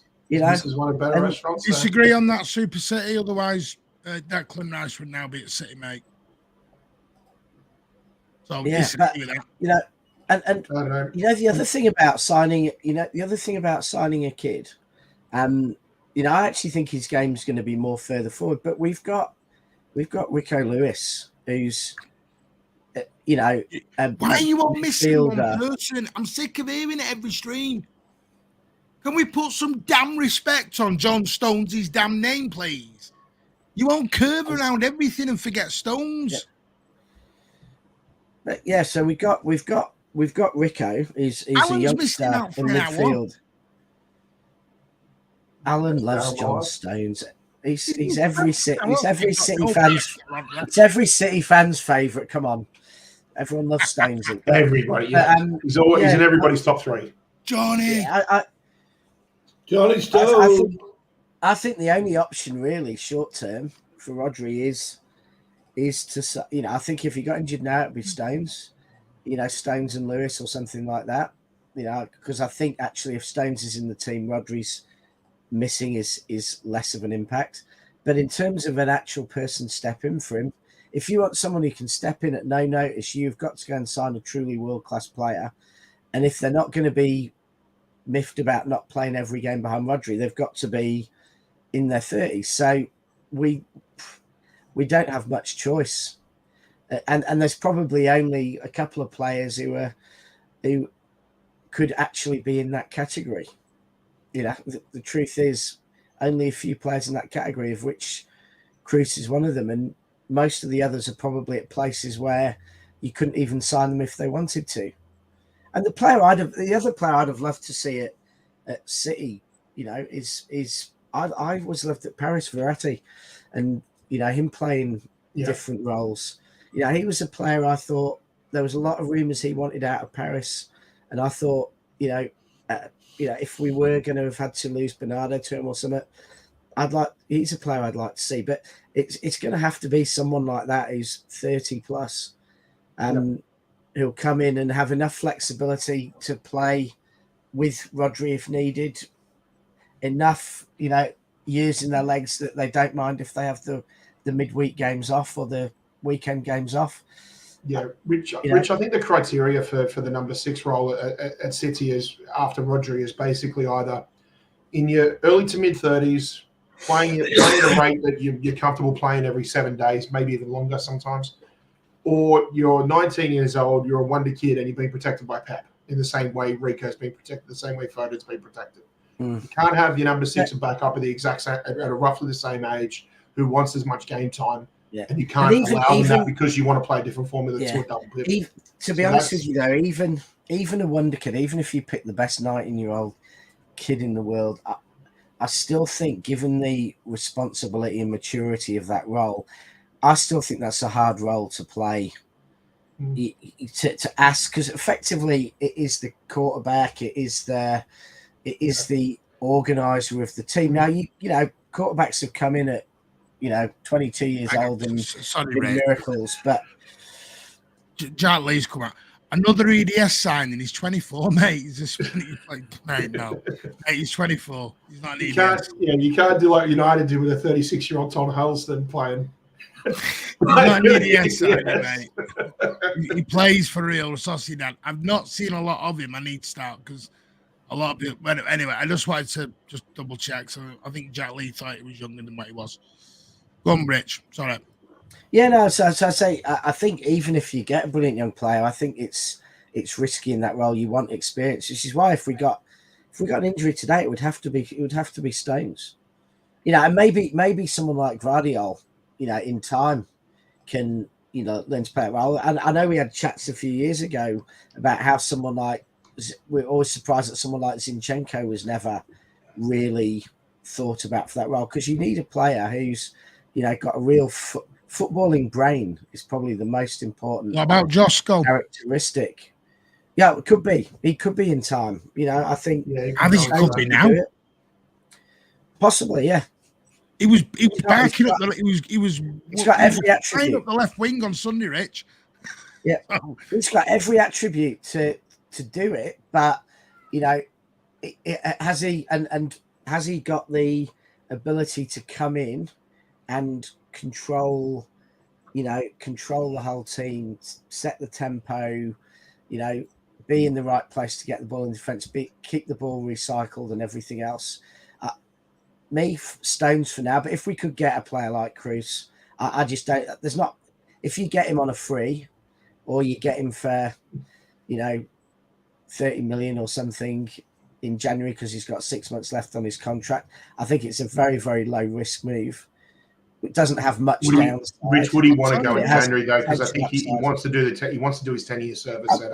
I'm not saying he does, but Real Madrid want money, and if they could get big money for a player they know is going to go free, they may want the money. They need, given the money for the roof and everything, they need the load to stack up that money for salary, signing on bonuses, everything. Yeah. But let's get Alan into this. They pay about $5 billion to sign on, aren't they? Yeah, let's bring Alan. And after that's going to shake that saw. Oh, he's on our biscuits. The problem is fear. I don't think it's KD. I don't think it's Foden who might come out of the team for KDB. KDB goes straight in. It might be Alvarez who goes out fear. That's the problem. Maybe Foden. It's going to be Foden or Alvarez, one of the two. Alan, would you prefer to stay internal? If I said to you, Paqueta's thing sorted out in January. Yeah. The what? Paqueta. The FA charges. If his charges with the alleged betting, if you could have a bet on it right now, that is, I don't think allegations were going to be done. I think it's going to be extremely difficult to sign someone in January that we actually think is good enough. Because if he's good enough for City, if teams are going to keep hold of him till next summer, which Paqueta, I think, will be next summer because there's a release clause in it, which typical release clause City will come out again. So I think Paqueta will be till next summer if they want to go for him, which I hope they do because I think he's a good player. But hopefully he's not. Why not January? Yeah, because I just don't think West Ham will let him go at that time. I really don't. Golden Sullivan had already agreed a fee with City and everything before the charges. So I wouldn't be surprised if that's already still sitting on the table there come January. I When personally does think this- if it's when- not done in January, if the charges are cleared, Patrick, if it's not done in Patrick. January, I think it'll be done. It'll be done in June for sure. Hang on, July, Neil. sorry. There's a big difference between Peroni and Zumbadia. Patrick, Zumbadia, he's when is actually this case playing being for here? Sociedad. Pardon? We don't know. And After I, It's after the after the 115 January transfer, charges. no one else could be after the transfer. They're all busy with City at the minute. They've got 115 charges to deal with, and then they can move on to 116. Yeah. Well, mate. Good evening, Until Rose. that's Hope you're well. until that's sorted out, we don't know what's going to happen. I'll be honest with you. And That's why I the said midfield hypothetically, thing- say it is. And have you seen I two? think the Have you midfield- seen two players have been withdrawn from the Italy squad today because of Italian Tonali and the guy at Villa have been withdrawn from the Italy squad because of a criminal investigation into betting in Italy. Oh no, Jesus, that. Okay, no, honestly. As far as City's issue is concerned, What's he getting the panic numbers about? think What's so. that? Hang on. Well, what was that reaction about? There's Alan getting concerned about a Newcastle Never player. mentioned Manchester City, Alan.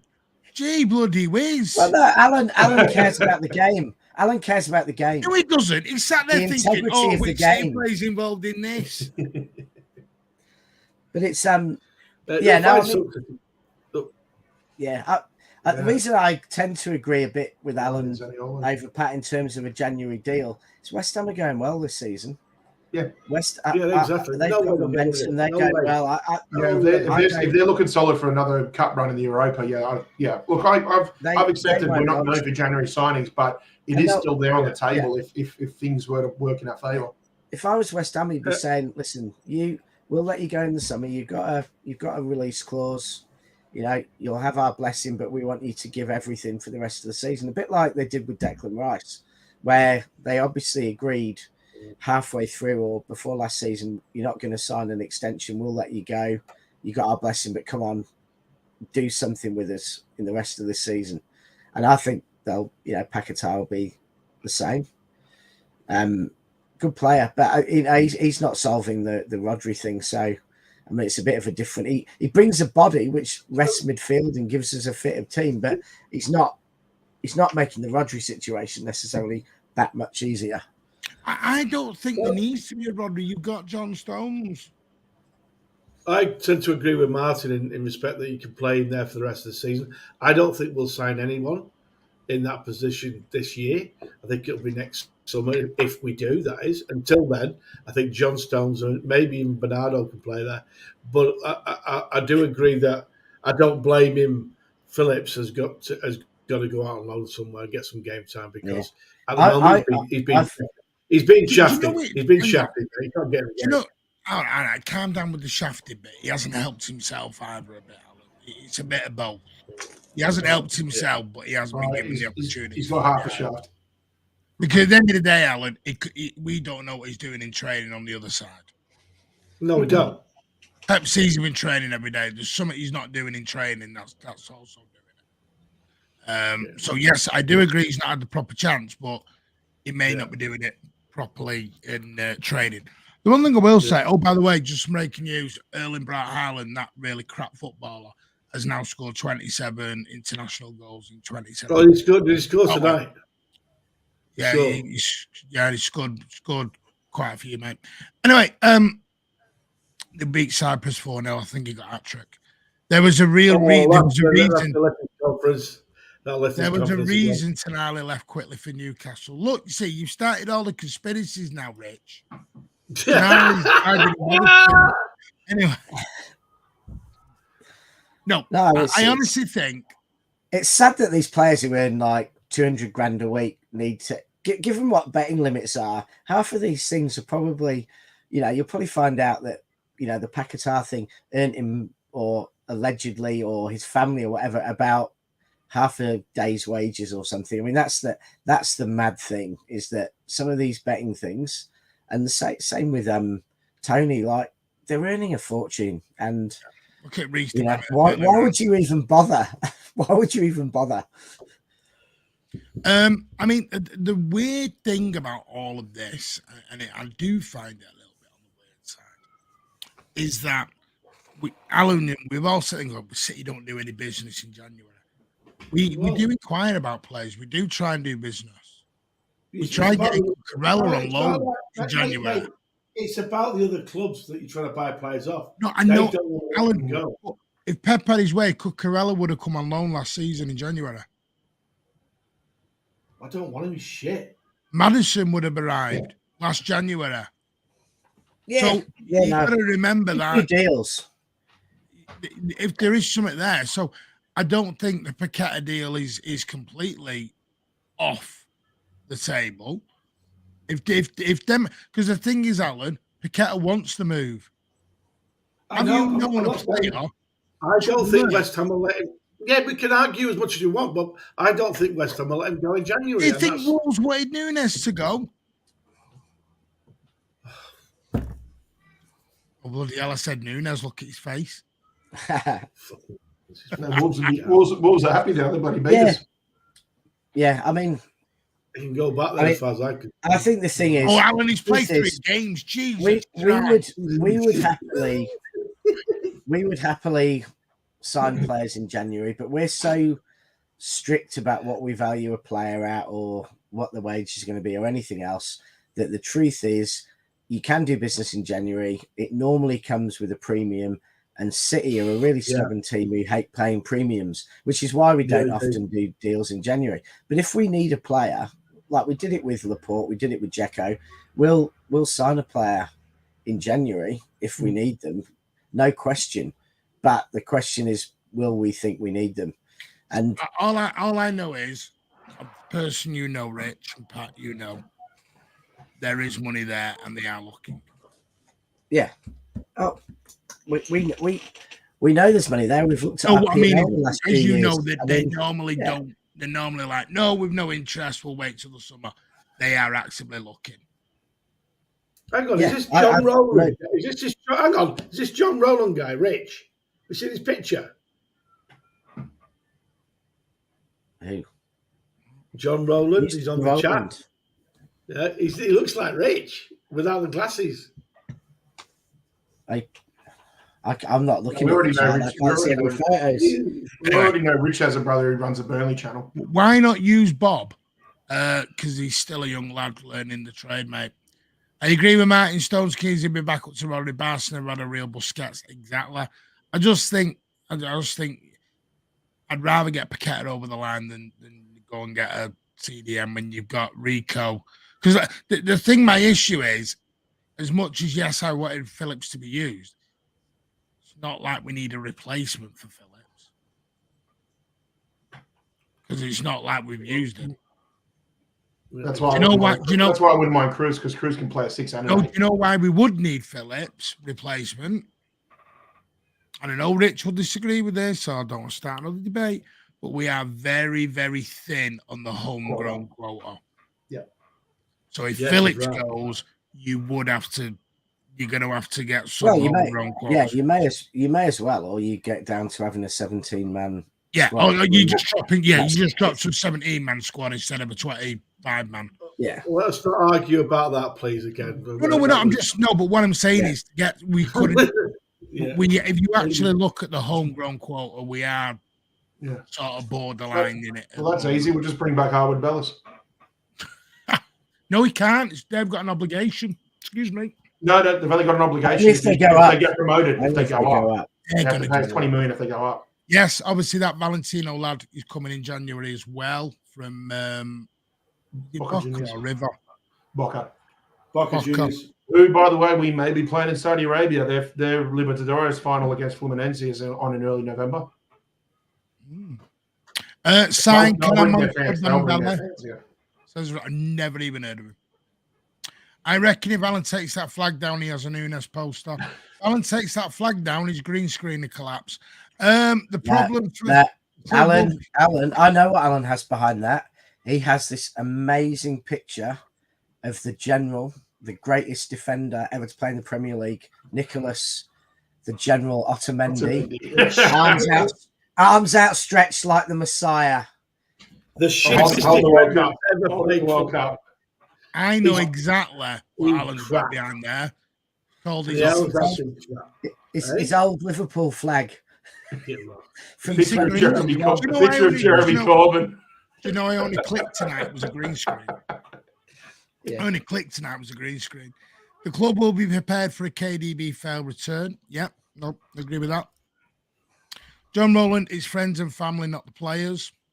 He does look like him.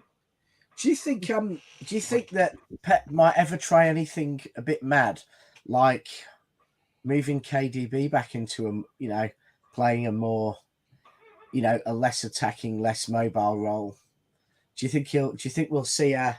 You're just pissing off. You're nicking my ideas. I said this 2 months Hang ago. on, man. You said eventually. You've said on previous shows eventually KDB would drop back. Don't you dare nick my no. No, I'm asking you. I'm not saying it as an opinion. The first person to mention that was Rich. It wasn't. Was it you, Martin? It About was a year ago. It's about a year ago. You mentioned it a couple of times. I just didn't remember who was first. Okay, I'll clip it. I'll clip it from about 18 months ago. Anyway, but it's a question. I'm not stating as an opinion because I don't know whether it would work or not. But are there any other things we can? You got someone behind you. Oh, it's a mirror. Sorry. No, sorry, Rick. It's a mirror. I said it's a mirror. It's even in the group chat. I mentioned it. Take your nose out of his bum. Right? I'll get the evidence and produce. You get the evidence. Yeah. No, I agree with that because I actually do think he could. I think you can make KDB's career go longer. Because, for example, you go back to the Burnley game. Do you remember when we were doing the Edison over the top to Haaland? You could just cut Edison out and have KDB going further back and putting in balls like that, 40-yard balls. In all those years under Pep too, how many times have you seen KDB as deep as Rodri is in the build-up and play? Because he may lose his pace. He's not going to lose his brain. No, and his energy. No, just because it's not. It's not very that original. I mean, whether you're looking at Gerrard, Scholes, there's been loads of players who've played well. Roy Keane. I mean, lots of players who played a much more offensive, energetic role and came back. As their careers went on because they were, they had the quality to do that. It's obviously not needed all the time because we have Rodri. But I just wonder whether there'll be some things like that with some of these new signings where, actually some of our players, the experienced ones, their role changes slightly. The general. The Otter statue.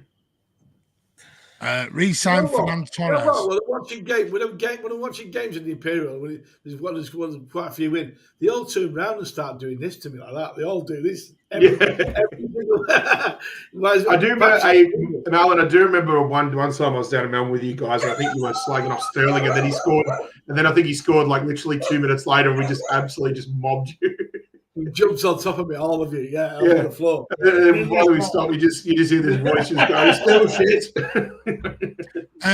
Right, let's have a look. Alvarez will be next season's Ferran Torres. Do you know what, Superset? He's proved me wrong. He's proved me wrong, Alvarez. I hold my hand up. Proved me wrong. He's been a superstar this season. Yeah, he has. Brilliant. Proved me totally wrong, and I'll hold my hands up. I was wrong. Julian Alvarez, you proved me wrong. Bum knows what a horrible thought. That's what I mean. I don't know how Alan's even backing Rich up. He wasn't even in the bloody group chat and WhatsApp about it. So I don't know where Alan's even got that from. I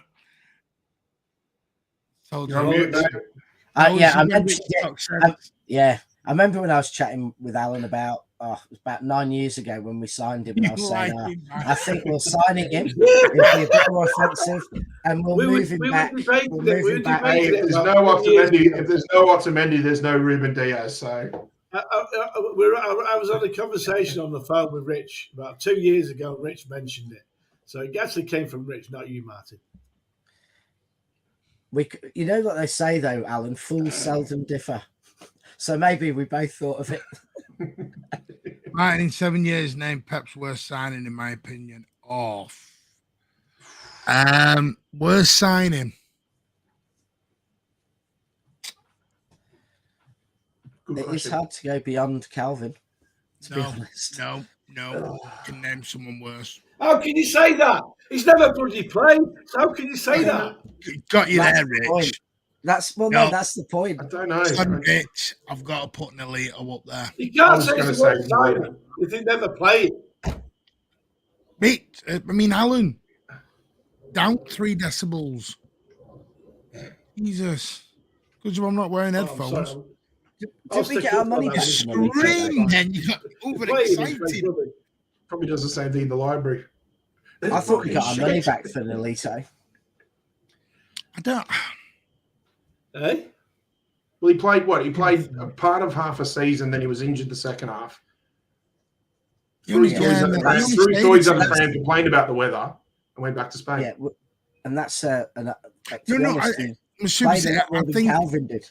I think Alvarez has been hit and miss in some games as a 10, but he's still scoring goals and he's still assisting. So that's the thing. I think you can pick errors in Alvarez's game as the 10, but he's not used to that position. And I think that's where I've been a bit harsh on him, the same way. And that's why I just think I've been harsh, because I'm expecting him to do a KDB, start pinging balls. Like his first touch, he's got to improve on his first touch. But it's because I'm expecting him to have a KDB first touch at 10. So I think that's where I'm being critical, overly critical at times, is he's doing a job in that role far better than what I thought he could, because he scored 6 goals and assisted. So he is still doing his job. And that's why I think Martin, I think too, he's been asked to do something different than what he was used to at River Plate, because those last couple of seasons of River Plate, if you look at replays of it, it looks like he was just given freedom of the entire midfield. You're not going to get that with Pep. You have specific areas, specific zones you work in, depending on where we are in possession in the field as well too. So, but you can't criticize the player, because he seems to have known his role and seems to know what he's doing most of the time. So yeah, fair play to him. No way do we sell Alvarez. God, this Alvarez thing has got some debate going. KP is the worst signing, sorry. Mende, I thought he had all, but till he got his cruise shirt, I thought he did all right, Jack. I know you're going to tell me, but that was games. What was it, Martin? The Centurion season before he got injured, I think he already had about 4 or 5 assists, 6 assists or something in the league. I actually thought well on his way. Yeah. I suppose it's hard because you're talking value for money, you're talking appearances. I don't know. Super I was leaving, but that he was hit or miss. Nolito, KP by far doesn't even get minutes.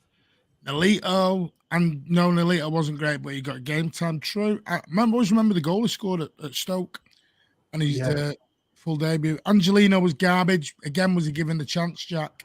But we made like 15, 20 million from Angelino. So how can someone you buy and sell for a massive profit like that possibly be a bad signing? I mean, you have to look at it from 2 things. It's what they do for the club, and then what you pay for them versus what you sell them. And ultimately, if you sign a not very good player, but you get your money back, then they haven't been that bad a signing. It's a player who does nothing and you lose money on. That's a bad signing.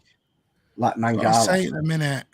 Sorry, lads, but KP's getting some bad bonds tonight. Calvin is like a slap with a handful of feathers, absolutely no impact. But ultimately, Calvin will all depend what we get from when he goes. If we have to sell him for 15 million and we've dropped 25 million on him, it's a nightmare. If we get 35 for him and he's not cost us that much, then it's had little impact.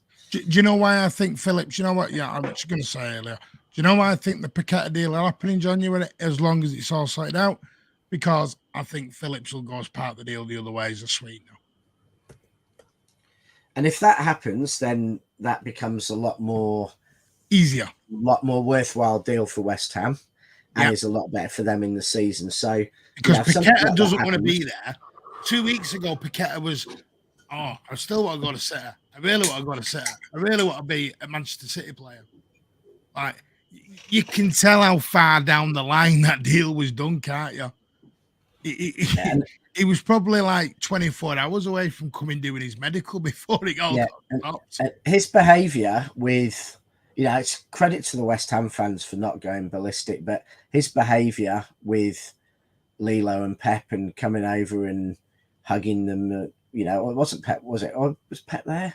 But I was certainly still thinking, hugging Lilo and everything else, and that, I thought that was a bit. I thought that was a bit disappointing.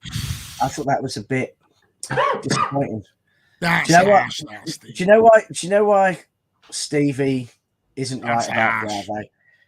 Bravo enabled the changing of the way we played. Bravo was a stop. Edison couldn't have come in and played the way he did if Bravo hadn't changed the way City played. It's like the general. I think Bravo's first game determined how he would play the rest of that season away at United, and then making that mistake that caused Zlatan to score that goal. I think he never really fully recovered from that. But he changed the way we played completely. We went from having because he was injured type goalkeeper to a playmaker in goal, and Bravo changed the whole team, and then Edison came in seamlessly. If Edison had come in a season earlier, it would not have been like it was. So Bravo was vital. I think he was absolutely vital. Same with Otamendi. We'd never have had Stones and players playing centre back the way they did without Otamendi helping change the way we. And he won us the League Cup penalty shootouts. Got an assist in that final too.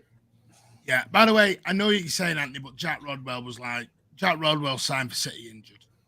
So he couldn't have done a lot. That's probably true, Martin, but what I've done could possibly getting involved in betting cheats. If he's innocent, fair enough.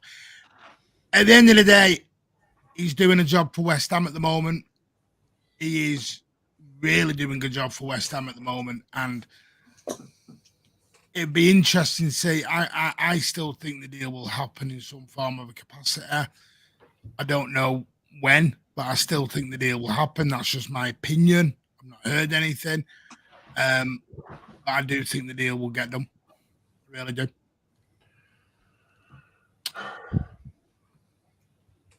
But yeah.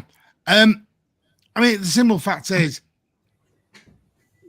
going back to just to put a button on the Rodri stuff, we've got the world's best CDM in world football. And you know what? We're bitching and moaning about his backup. Well, he tells you a lot, doesn't it? Stop strangling people, then. Stop what? You got to stop strangling people, then, he stays in the pitch. Depends. Something like that. We're past the watershed. We're all right. Yeah, no, I think Rich was going to smile and then got the joke and thought, no, I can't. Yeah. Do you know what? They like it in Peru. Yeah. I reckon that Rodri having I'm not there right now, am I? Yeah.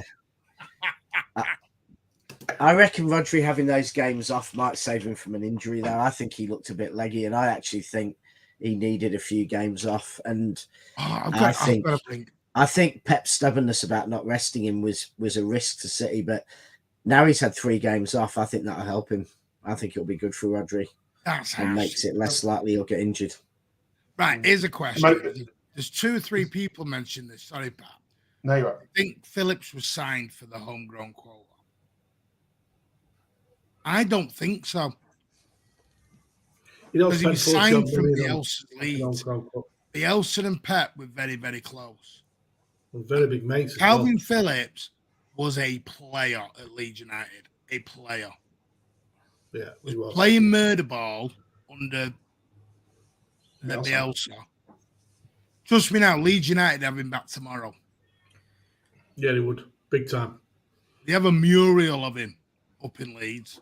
They love the guy. Who's Muriel? Oh, you mean mural? Said mural. You said Muriel. Did I? Mural. Sorry. Yeah, they have a mural from it. At the end of the day, he's loved in Leeds. Absolutely iconed at Leeds. I went on a space the other day on Twitter, and Leeds fans were like, we'll have him back. Rodri's just king cat. So, yeah. You know what it is? Sometimes some players don't always fit a system or club. Yeah, correct. Maybe Calvin Phillips just doesn't fit Manchester City Football Club. But here's a question I've got to ask you all. You can't be that crap when Bayern Munich, Liverpool, Newcastle, Everton, etc. all want to put him in their team. Exactly. Bayern Munich want him. Says it all. Yeah, But he can't be that bad a player. He just might not be good for Manchester City. Big difference. Square peg, round hole. Yeah. That's all it is. You know what I mean? So I don't know. Yeah. Let's get Tony Cruz in. Alan, didn't get your opinion on that, on the Cruz and Kimmich. I don't know. The thing is, I have not got an opinion on who should come in on the basis that I'll mute him. Your dog should up. Right. Let them speak. I just don't know who we can get in. You are right by the over 30 plus player. I do think that's probably the right way to go about it. But I don't think there's that many good number sixes around, to be honest with you. Do you? I don't know if it's so much as them being good. It's just can they put a shift in when they're asked to? And I think that's why you need to go to look at that market of like over 30 age players, because you can have them fill in while your number one's been rested, but then also they can be used as a stopgap or as an alternative in midfield. And that's why I'd go with Tony Cruz, because he's got a football brain that's as good as Gundogan's. Again, we're going back to if you're going to get Cruz wide than Gundogan. Well, that's not a bad way to solve a problem that should never exist in the first place. So for me, Cruz would be a decent replacement. He'd be a good number 6 when you need to rest Rodri, and he can pop in in the number 8 role from time to time. It's no different to what Gundogan was doing. Yeah, he covered a 6 occasionally, and he was an 8. He was an 8 when we needed him at the right time. Rodri's not an 8. I don't think Rodri's a 6. I think Rodri's a 68, and Rodri is his own. He's moving into more 8 roles, now. Yeah, his own player. And personally, I've got a feeling he's more like a 6 or a 9. Makes me. Yeah, you've got to have a. It's becoming a bit more like what you've got to have. Stop, Rich. Don't add on to it. It's a versatile. I'm not listening to Martin Smut. Pardon very much. Yeah, I think he said Smut Muriel. Smut, yeah. I'm not listening to Muriel Smut. I'll be honest with you. I can't see that happening with Cruz. I really can't. No, probably not. I don't necessarily see it from his the angle. best CDM in the world, and that's just the top and bottom of this. Yeah, but that's fine. But if you go down the best player, the best CDM in the world can't play 65 matches a season. So anyone's a downgrade. Yeah, I know they are. Yeah. But someone can do a job there, surely. And I was hoping it would be Phillips, but he won't give him a game. So Johnny Stones. Oh, I know, but Alan keeps forgetting to mention Stones has been injured. Yeah, Stones has been injured. He's not been fit. He's still not fit. How do you know he's not fit? Well, he can play 10 minutes or 15 minutes if he needs to, but that's about. He's untried at playing 90 minutes. I bet he runs circle around your boys on Friday. Hey? So I bet he runs circles around your lads. Well, in Australia, I'll tell you what, Australia will be kicking shit out of England for 90 minutes because they're one of them. Yeah, Alan, we've got to get. Sorry to our Australian viewers, but you've got to get near the England lads first. Yeah, that's we'll see what happens. England won't want to get injured before the Italy game, and trust me, Australia will black a blue. How does it feel, Pat, to play a really good, sort of the prestige of England? You know what I mean? I don't know, mate. We haven't played France since 2018. Yeah, I think. You can see what our WhatsApp chat's going to be for the next 2 days. Any team managed by Gareth Southgate, Jesus Christ, isn't a team to be. Be honest, man. You're a little bit skeptical because of what Southgate's England. No, I honestly think we've got the worst manager in the world. Yeah, hey, I think you'll get smashed. Well, with Gareth Southgate as manager, mate. If you're not on it, though, you haven't been on it the last few months. Who knows? No, I'm not saying Arnold. we'll win. All I'm saying is I think we'll make it a lot more difficult than what you think it will be. Graham Arnold will walk his little self into a Wembley stadium and go, "Ooh, is this what a real football stadium looks like? I used to play in lovely cricket grounds," and get his ass handed to him. Sorry, mate.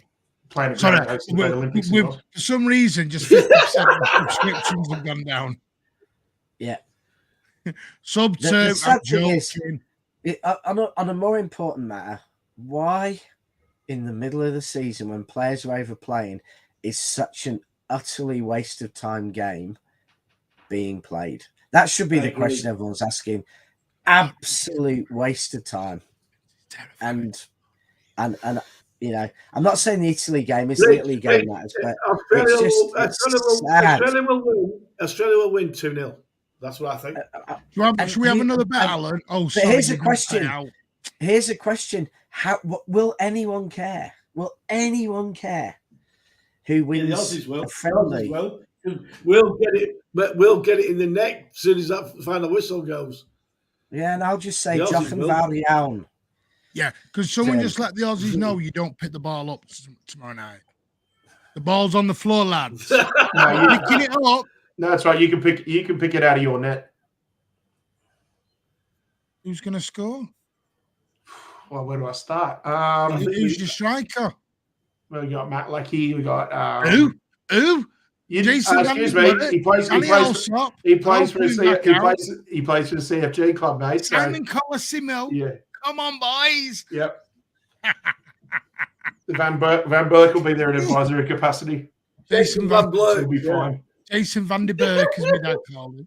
Yeah. All these Aussies rolling off. Van Berk actually had a half decent game back in, what was it, Australia 1993. He played against Maradona and actually had a decent game. I'm joking, by the way, to our Aussie followers. Yeah. It's a bit of banter. Thing is, I mean, you know, playing Australia is a bit like playing Wickham or something, but you know, it's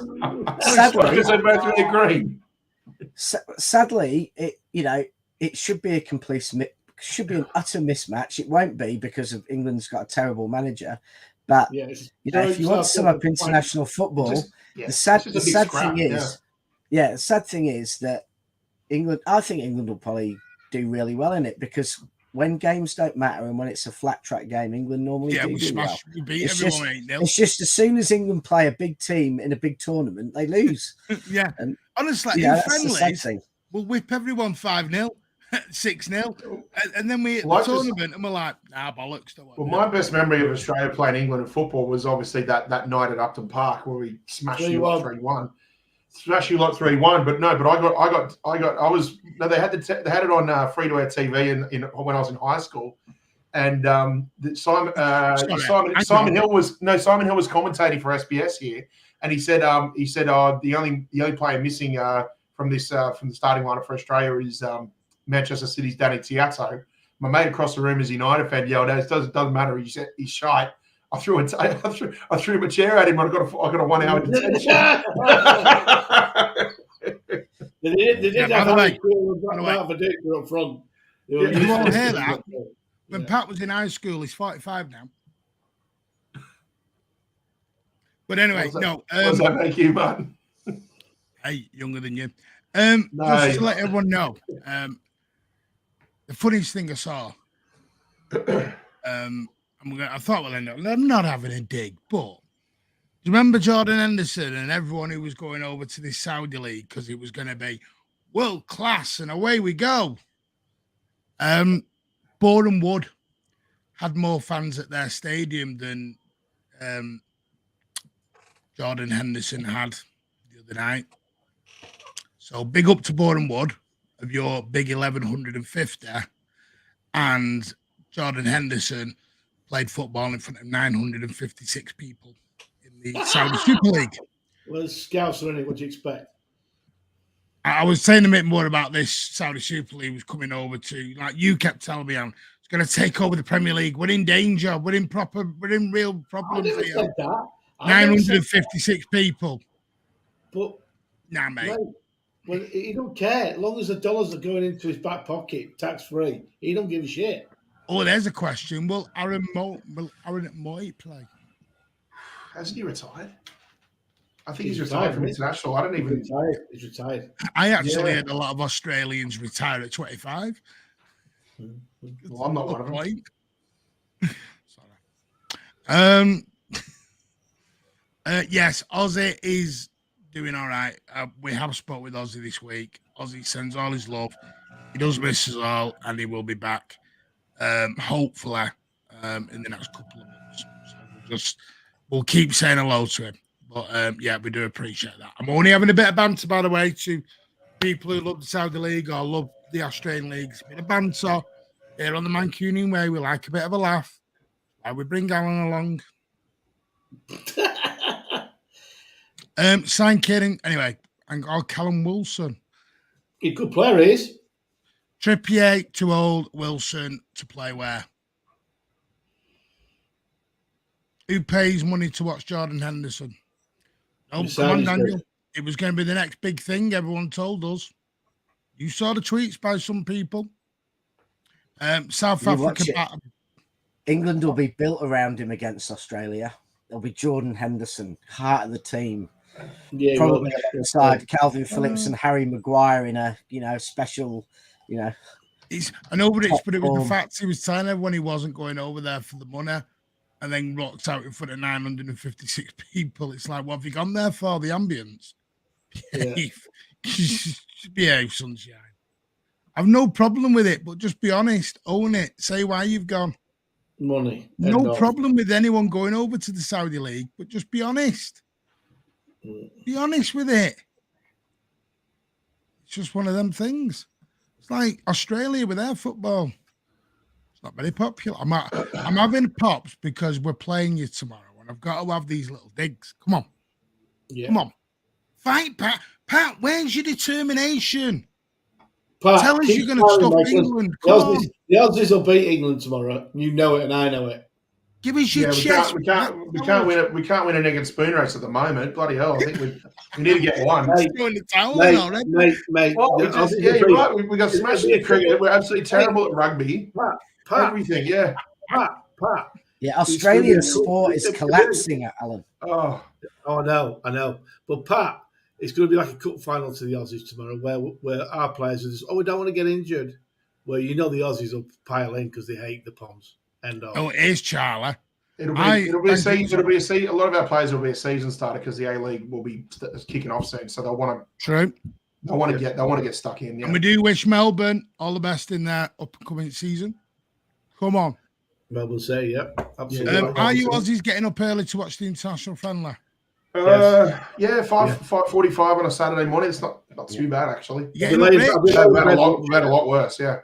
Are you getting up, Rich, for a quick dip in the pool, or not remote? I wouldn't honestly watch England-Australia friendly game. Well, he's a fair play.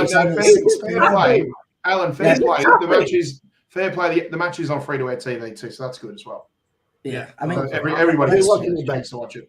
Let's be quite honest. Australians are avoiding sport at the moment. I mean, the mighty Dragons stuck 40 points past them. I did laugh. Sent them home in the rugby. In the cricket, they've lost 2 out of 2, haven't they? They've been twice. So for the first time, they're not going to less than 200 in both games. It's been absolutely terrible. First time they've never made the Rugby World Cup semis. Probably going to.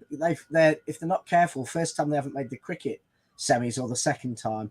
So they're an absolute disaster, and I don't think Australian football at the moment is going to pull them out of that hole. They're going to have to make sure there's a rugby league tournament pretty soon, or something like that, or internationalise. Or they could have an international Aussie rules tournament, where a pub from London enters on behalf of international rules. Will probably still lose to Ireland.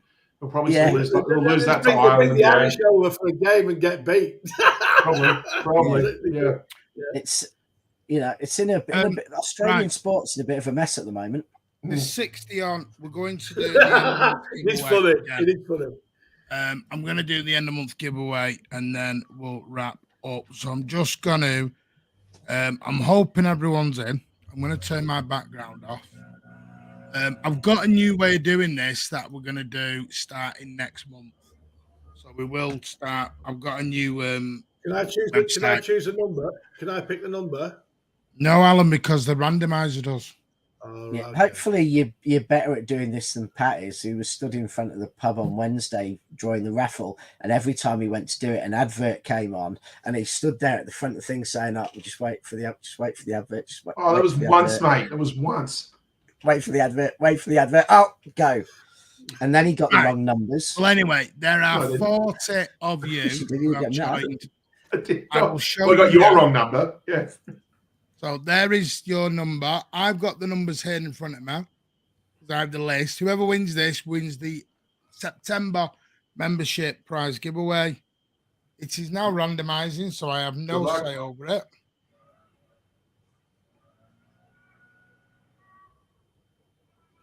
Number 10. Jack Grealish. Which is, oh God, no one will want it. No one will want it then. Right, number 10 is quite simple. 1, 2, 3, 4, 5, 6, 7, 8, 9, 10. Lewis Yates. Now, I know Lewis is not currently in the chat, but Lewis Yates will watch this back on replay. I know he will. So, Lewis Yates, get in touch with us, mate, and we'll sort out a prize for you. Congratulations. Well, he may be in the chat. He might be doing a bit of lurking and not speaking. But congratulations to Lewis Yates. You are the winner of the September prize giveaway. I apologize to the previous winner, but we gave you a week to come back.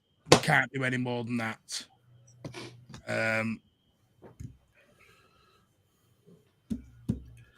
We will sort out a prize for you. Anyway, going to be, Mark, because I've got to go and vote, and I've also got some. We're done in a minute. Anyway, what I want to say is, so that's going to be our roundup for tonight. I know it was a bit of banter. We wanted to make it a bit more fun tonight because it's international break. There's not a lot of football to look forward to except the English slapping the Aussies around tomorrow night. Come on, the Lions. And I'm just going to come off here and we're going to lose about 300 subs. Joking. It's a bit of banter. But yes. We'll try and do something next week. Oh, yes. Sorry. Thank you, Pat. You could have just said it. I forgot to show you. I'm just going to show you. Have you got time, Alan, while I just show these? Yeah, I'll look at the photos as well. Right. I'm going to put some photos. I've got the one tonight, by the way. Do you want to tell us what we're going to be looking at before I just throw random photos up? A lot of very handsome middle-aged men. No, there's no men in it. Pat didn't send me any men. He just sent me the trophies. Okay. And what did that one of you when you were like that? A lot of very handsome middle-aged trophies. Can I see them, please? Can I see them? Because I can't see them. I haven't put them on screen yet. Well, come on then. I'll send I'm waiting for Pat and Rich to introduce them.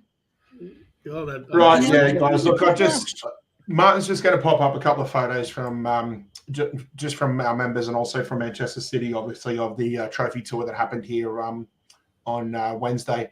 There we are. There you see the 4 trophies in front of the world famous Icebergs swimming club. I thought that was Rich's pool. No, it's the. Is that not Rich's pool? No. Bondi. No. Is yours bigger? Mine has a retractable roof that I can press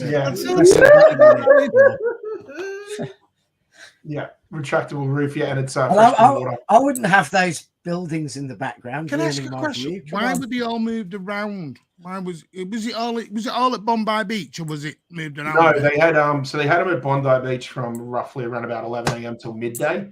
Then they moved them to Rebel Sport, which is like one of our big. It's like what's Mike Ashley's company? Yeah, Sports Direct.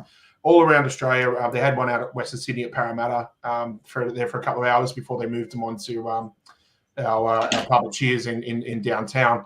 And I would have loved to have seen them, in front of the Opera House or something for like an hour or half an hour or something too. Because I think if you're going to have them out here, you need to have them as much as postcard as possible, But hopefully, amazing that in front of like the Opera House or Sydney Harbour. Or Macquarie. So I don't know if you saw the background that I had on here when we started, the photo of like the Sydney Harbour Bridge and the Opera House with the reflection. That would be perfect. That's Macquarie's chair, Macquarie's Point. That would have been absolutely perfect just to have them out there for half an hour of photos.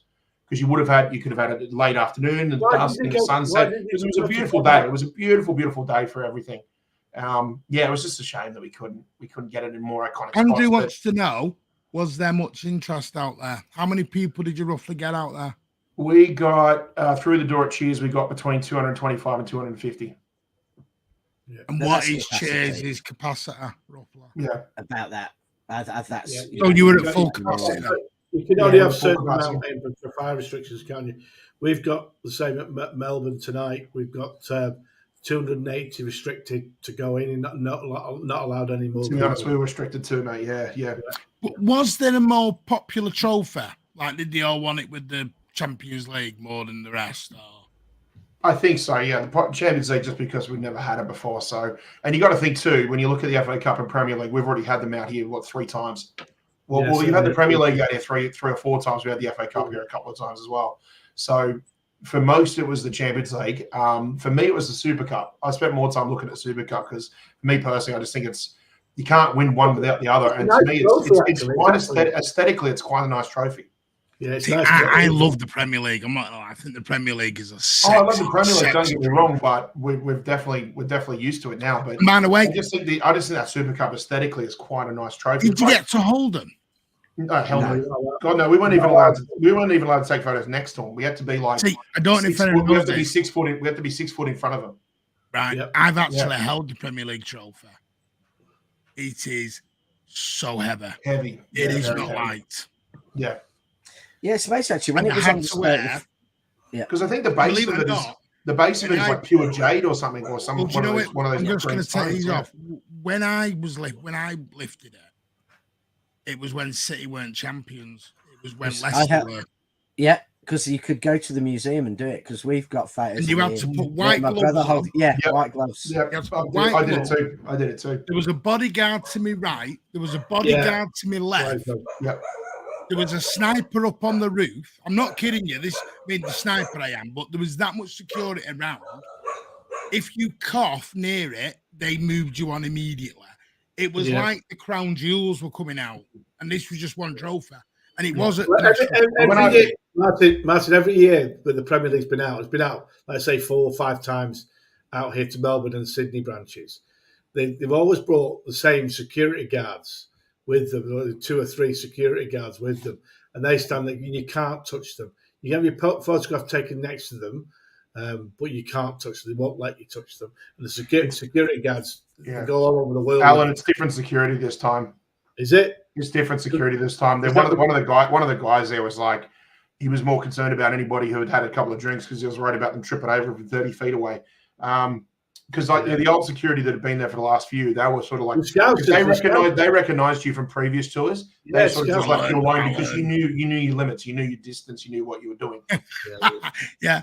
Sorry, Spurs fans, I've actually picked up the Premier League trophy more than you have. Anyway.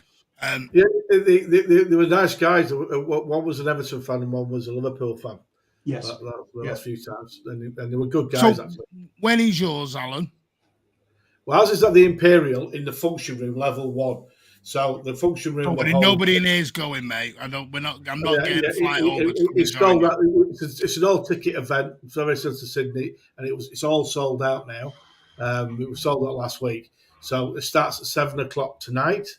They're going first of all to the top of the Imperial, which I know Patrick knows about, which is an open-top bar which overlooks Parliament.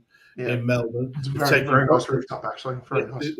And they're taking photographs with the Parliament behind it. And I know I've got a sneaking feeling they're going to the MCG with it. I'm not sure yet with it to take a picture of that one as well. But from what I can gather, it's going to be Imperial at 7:00 for members only, and it is members only.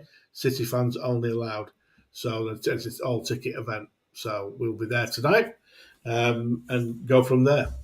What do you mean, Luke? A man, 57 people. I don't get what you mean. The best was the FA Cup, true history.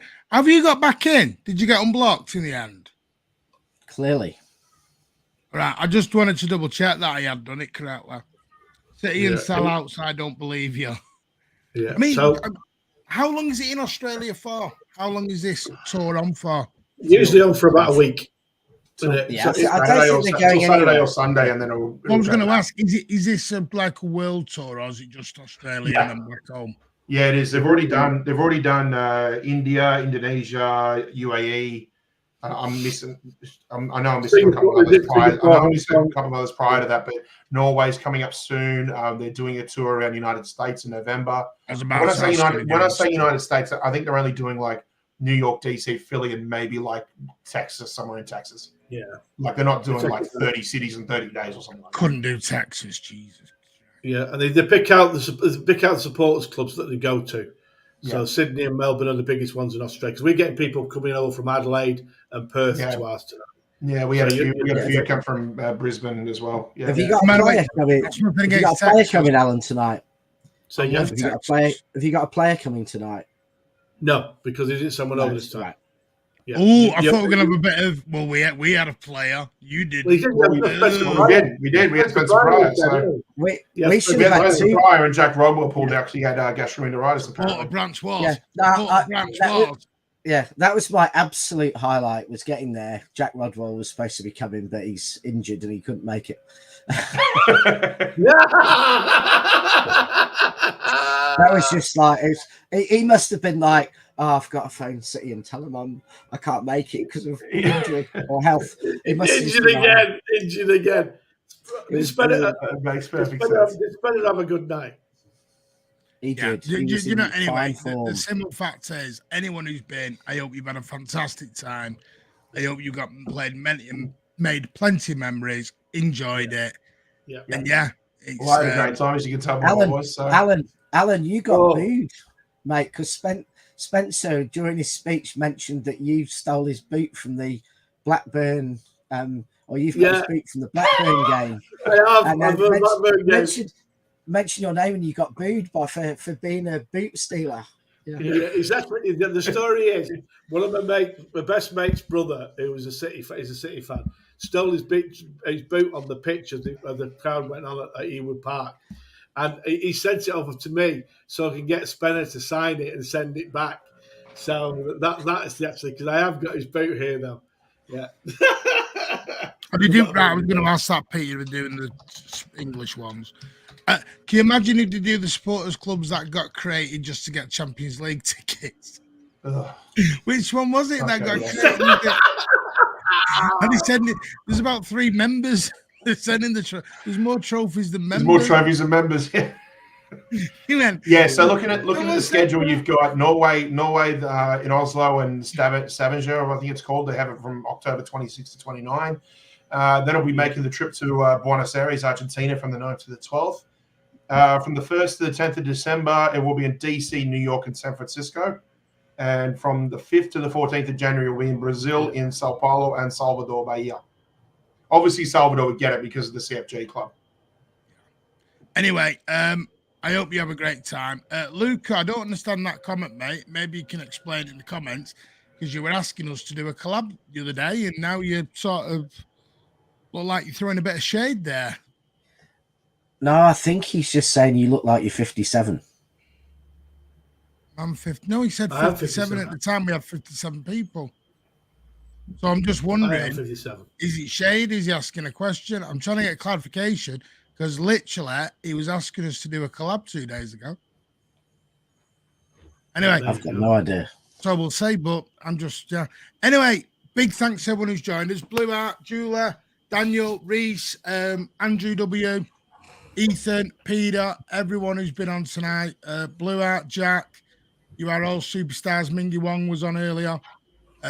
Mark Fogg, Pardo Oaks, everyone who's been in, you are all legends. We really do appreciate it. Anthony Elmer, Bon, Tom Matthias, John Rowland, Charlotte. There's been so many people. Super City, who hasn't got a clue about refereeing and fouls, needs to go and read a referee's book because he's not got a clue. Juliet Rose. He's going to referee me. Great referee. Proper referee. 1970s. Like it. Of course you could. Ocean. Oh, sorry. Spare Dust.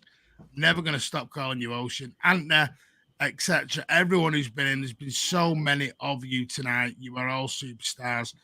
I know BB as well. I know it's so hard because there's no games going on. So you've come, you've supported the channel. Sub2, as always, is a legend. But yes, thank you all for joining us. We will be back next week. We might do a Rich rant.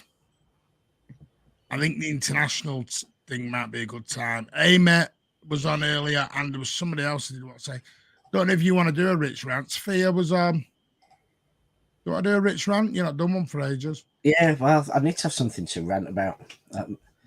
I could have ranted a couple of weeks ago about replays and football, but yeah. I think I'm trying to go. Alex Portslade, Neil Anstock, Captain Harris. There's going to be a lady referee for the England game tomorrow. Who else? I'm sorry, I'm just trying to say thank you to everyone because everyone deserves a mention. They've all been superb. Blue Art as normal. And the reason, Sean Fogarty, the reason why I'm doing it is because we come in on when there's no games on an international break, and it really coffee even everyone. Kano, everyone. Thank you. If I've missed you, let me know. We'll shout you out. Alan, thank you for the super chat. Thank these legends coming on. Lewis Yates, congratulations on the competition win. Let us know. Get in touch. Mancunian Way 1894@gmail.com. And if you want any ideas during the international break, email us, because one thing I am looking at is maybe doing might do some quiz or something. Might do a quiz night. But also because I know Andy 9320 Pubcast, they're looking at it with me. Piggyback, steal it. I don't know. I'll have a chat with Andy. But anyway, thank you all for joining us. Rich rants will come up. We'll do something, a bit of fun. And then next Thursday, we're back to the big Brighton countdown. Manchester City, believe it or not, have a home game. Shock horror. Yeah. Anyway, have a fantastic evening. Smash that like, and we'll see you all. Thanks, everyone. Take care. Salute the general. Yes, salute me. Thank you. No. I'll be ringing Spencer for the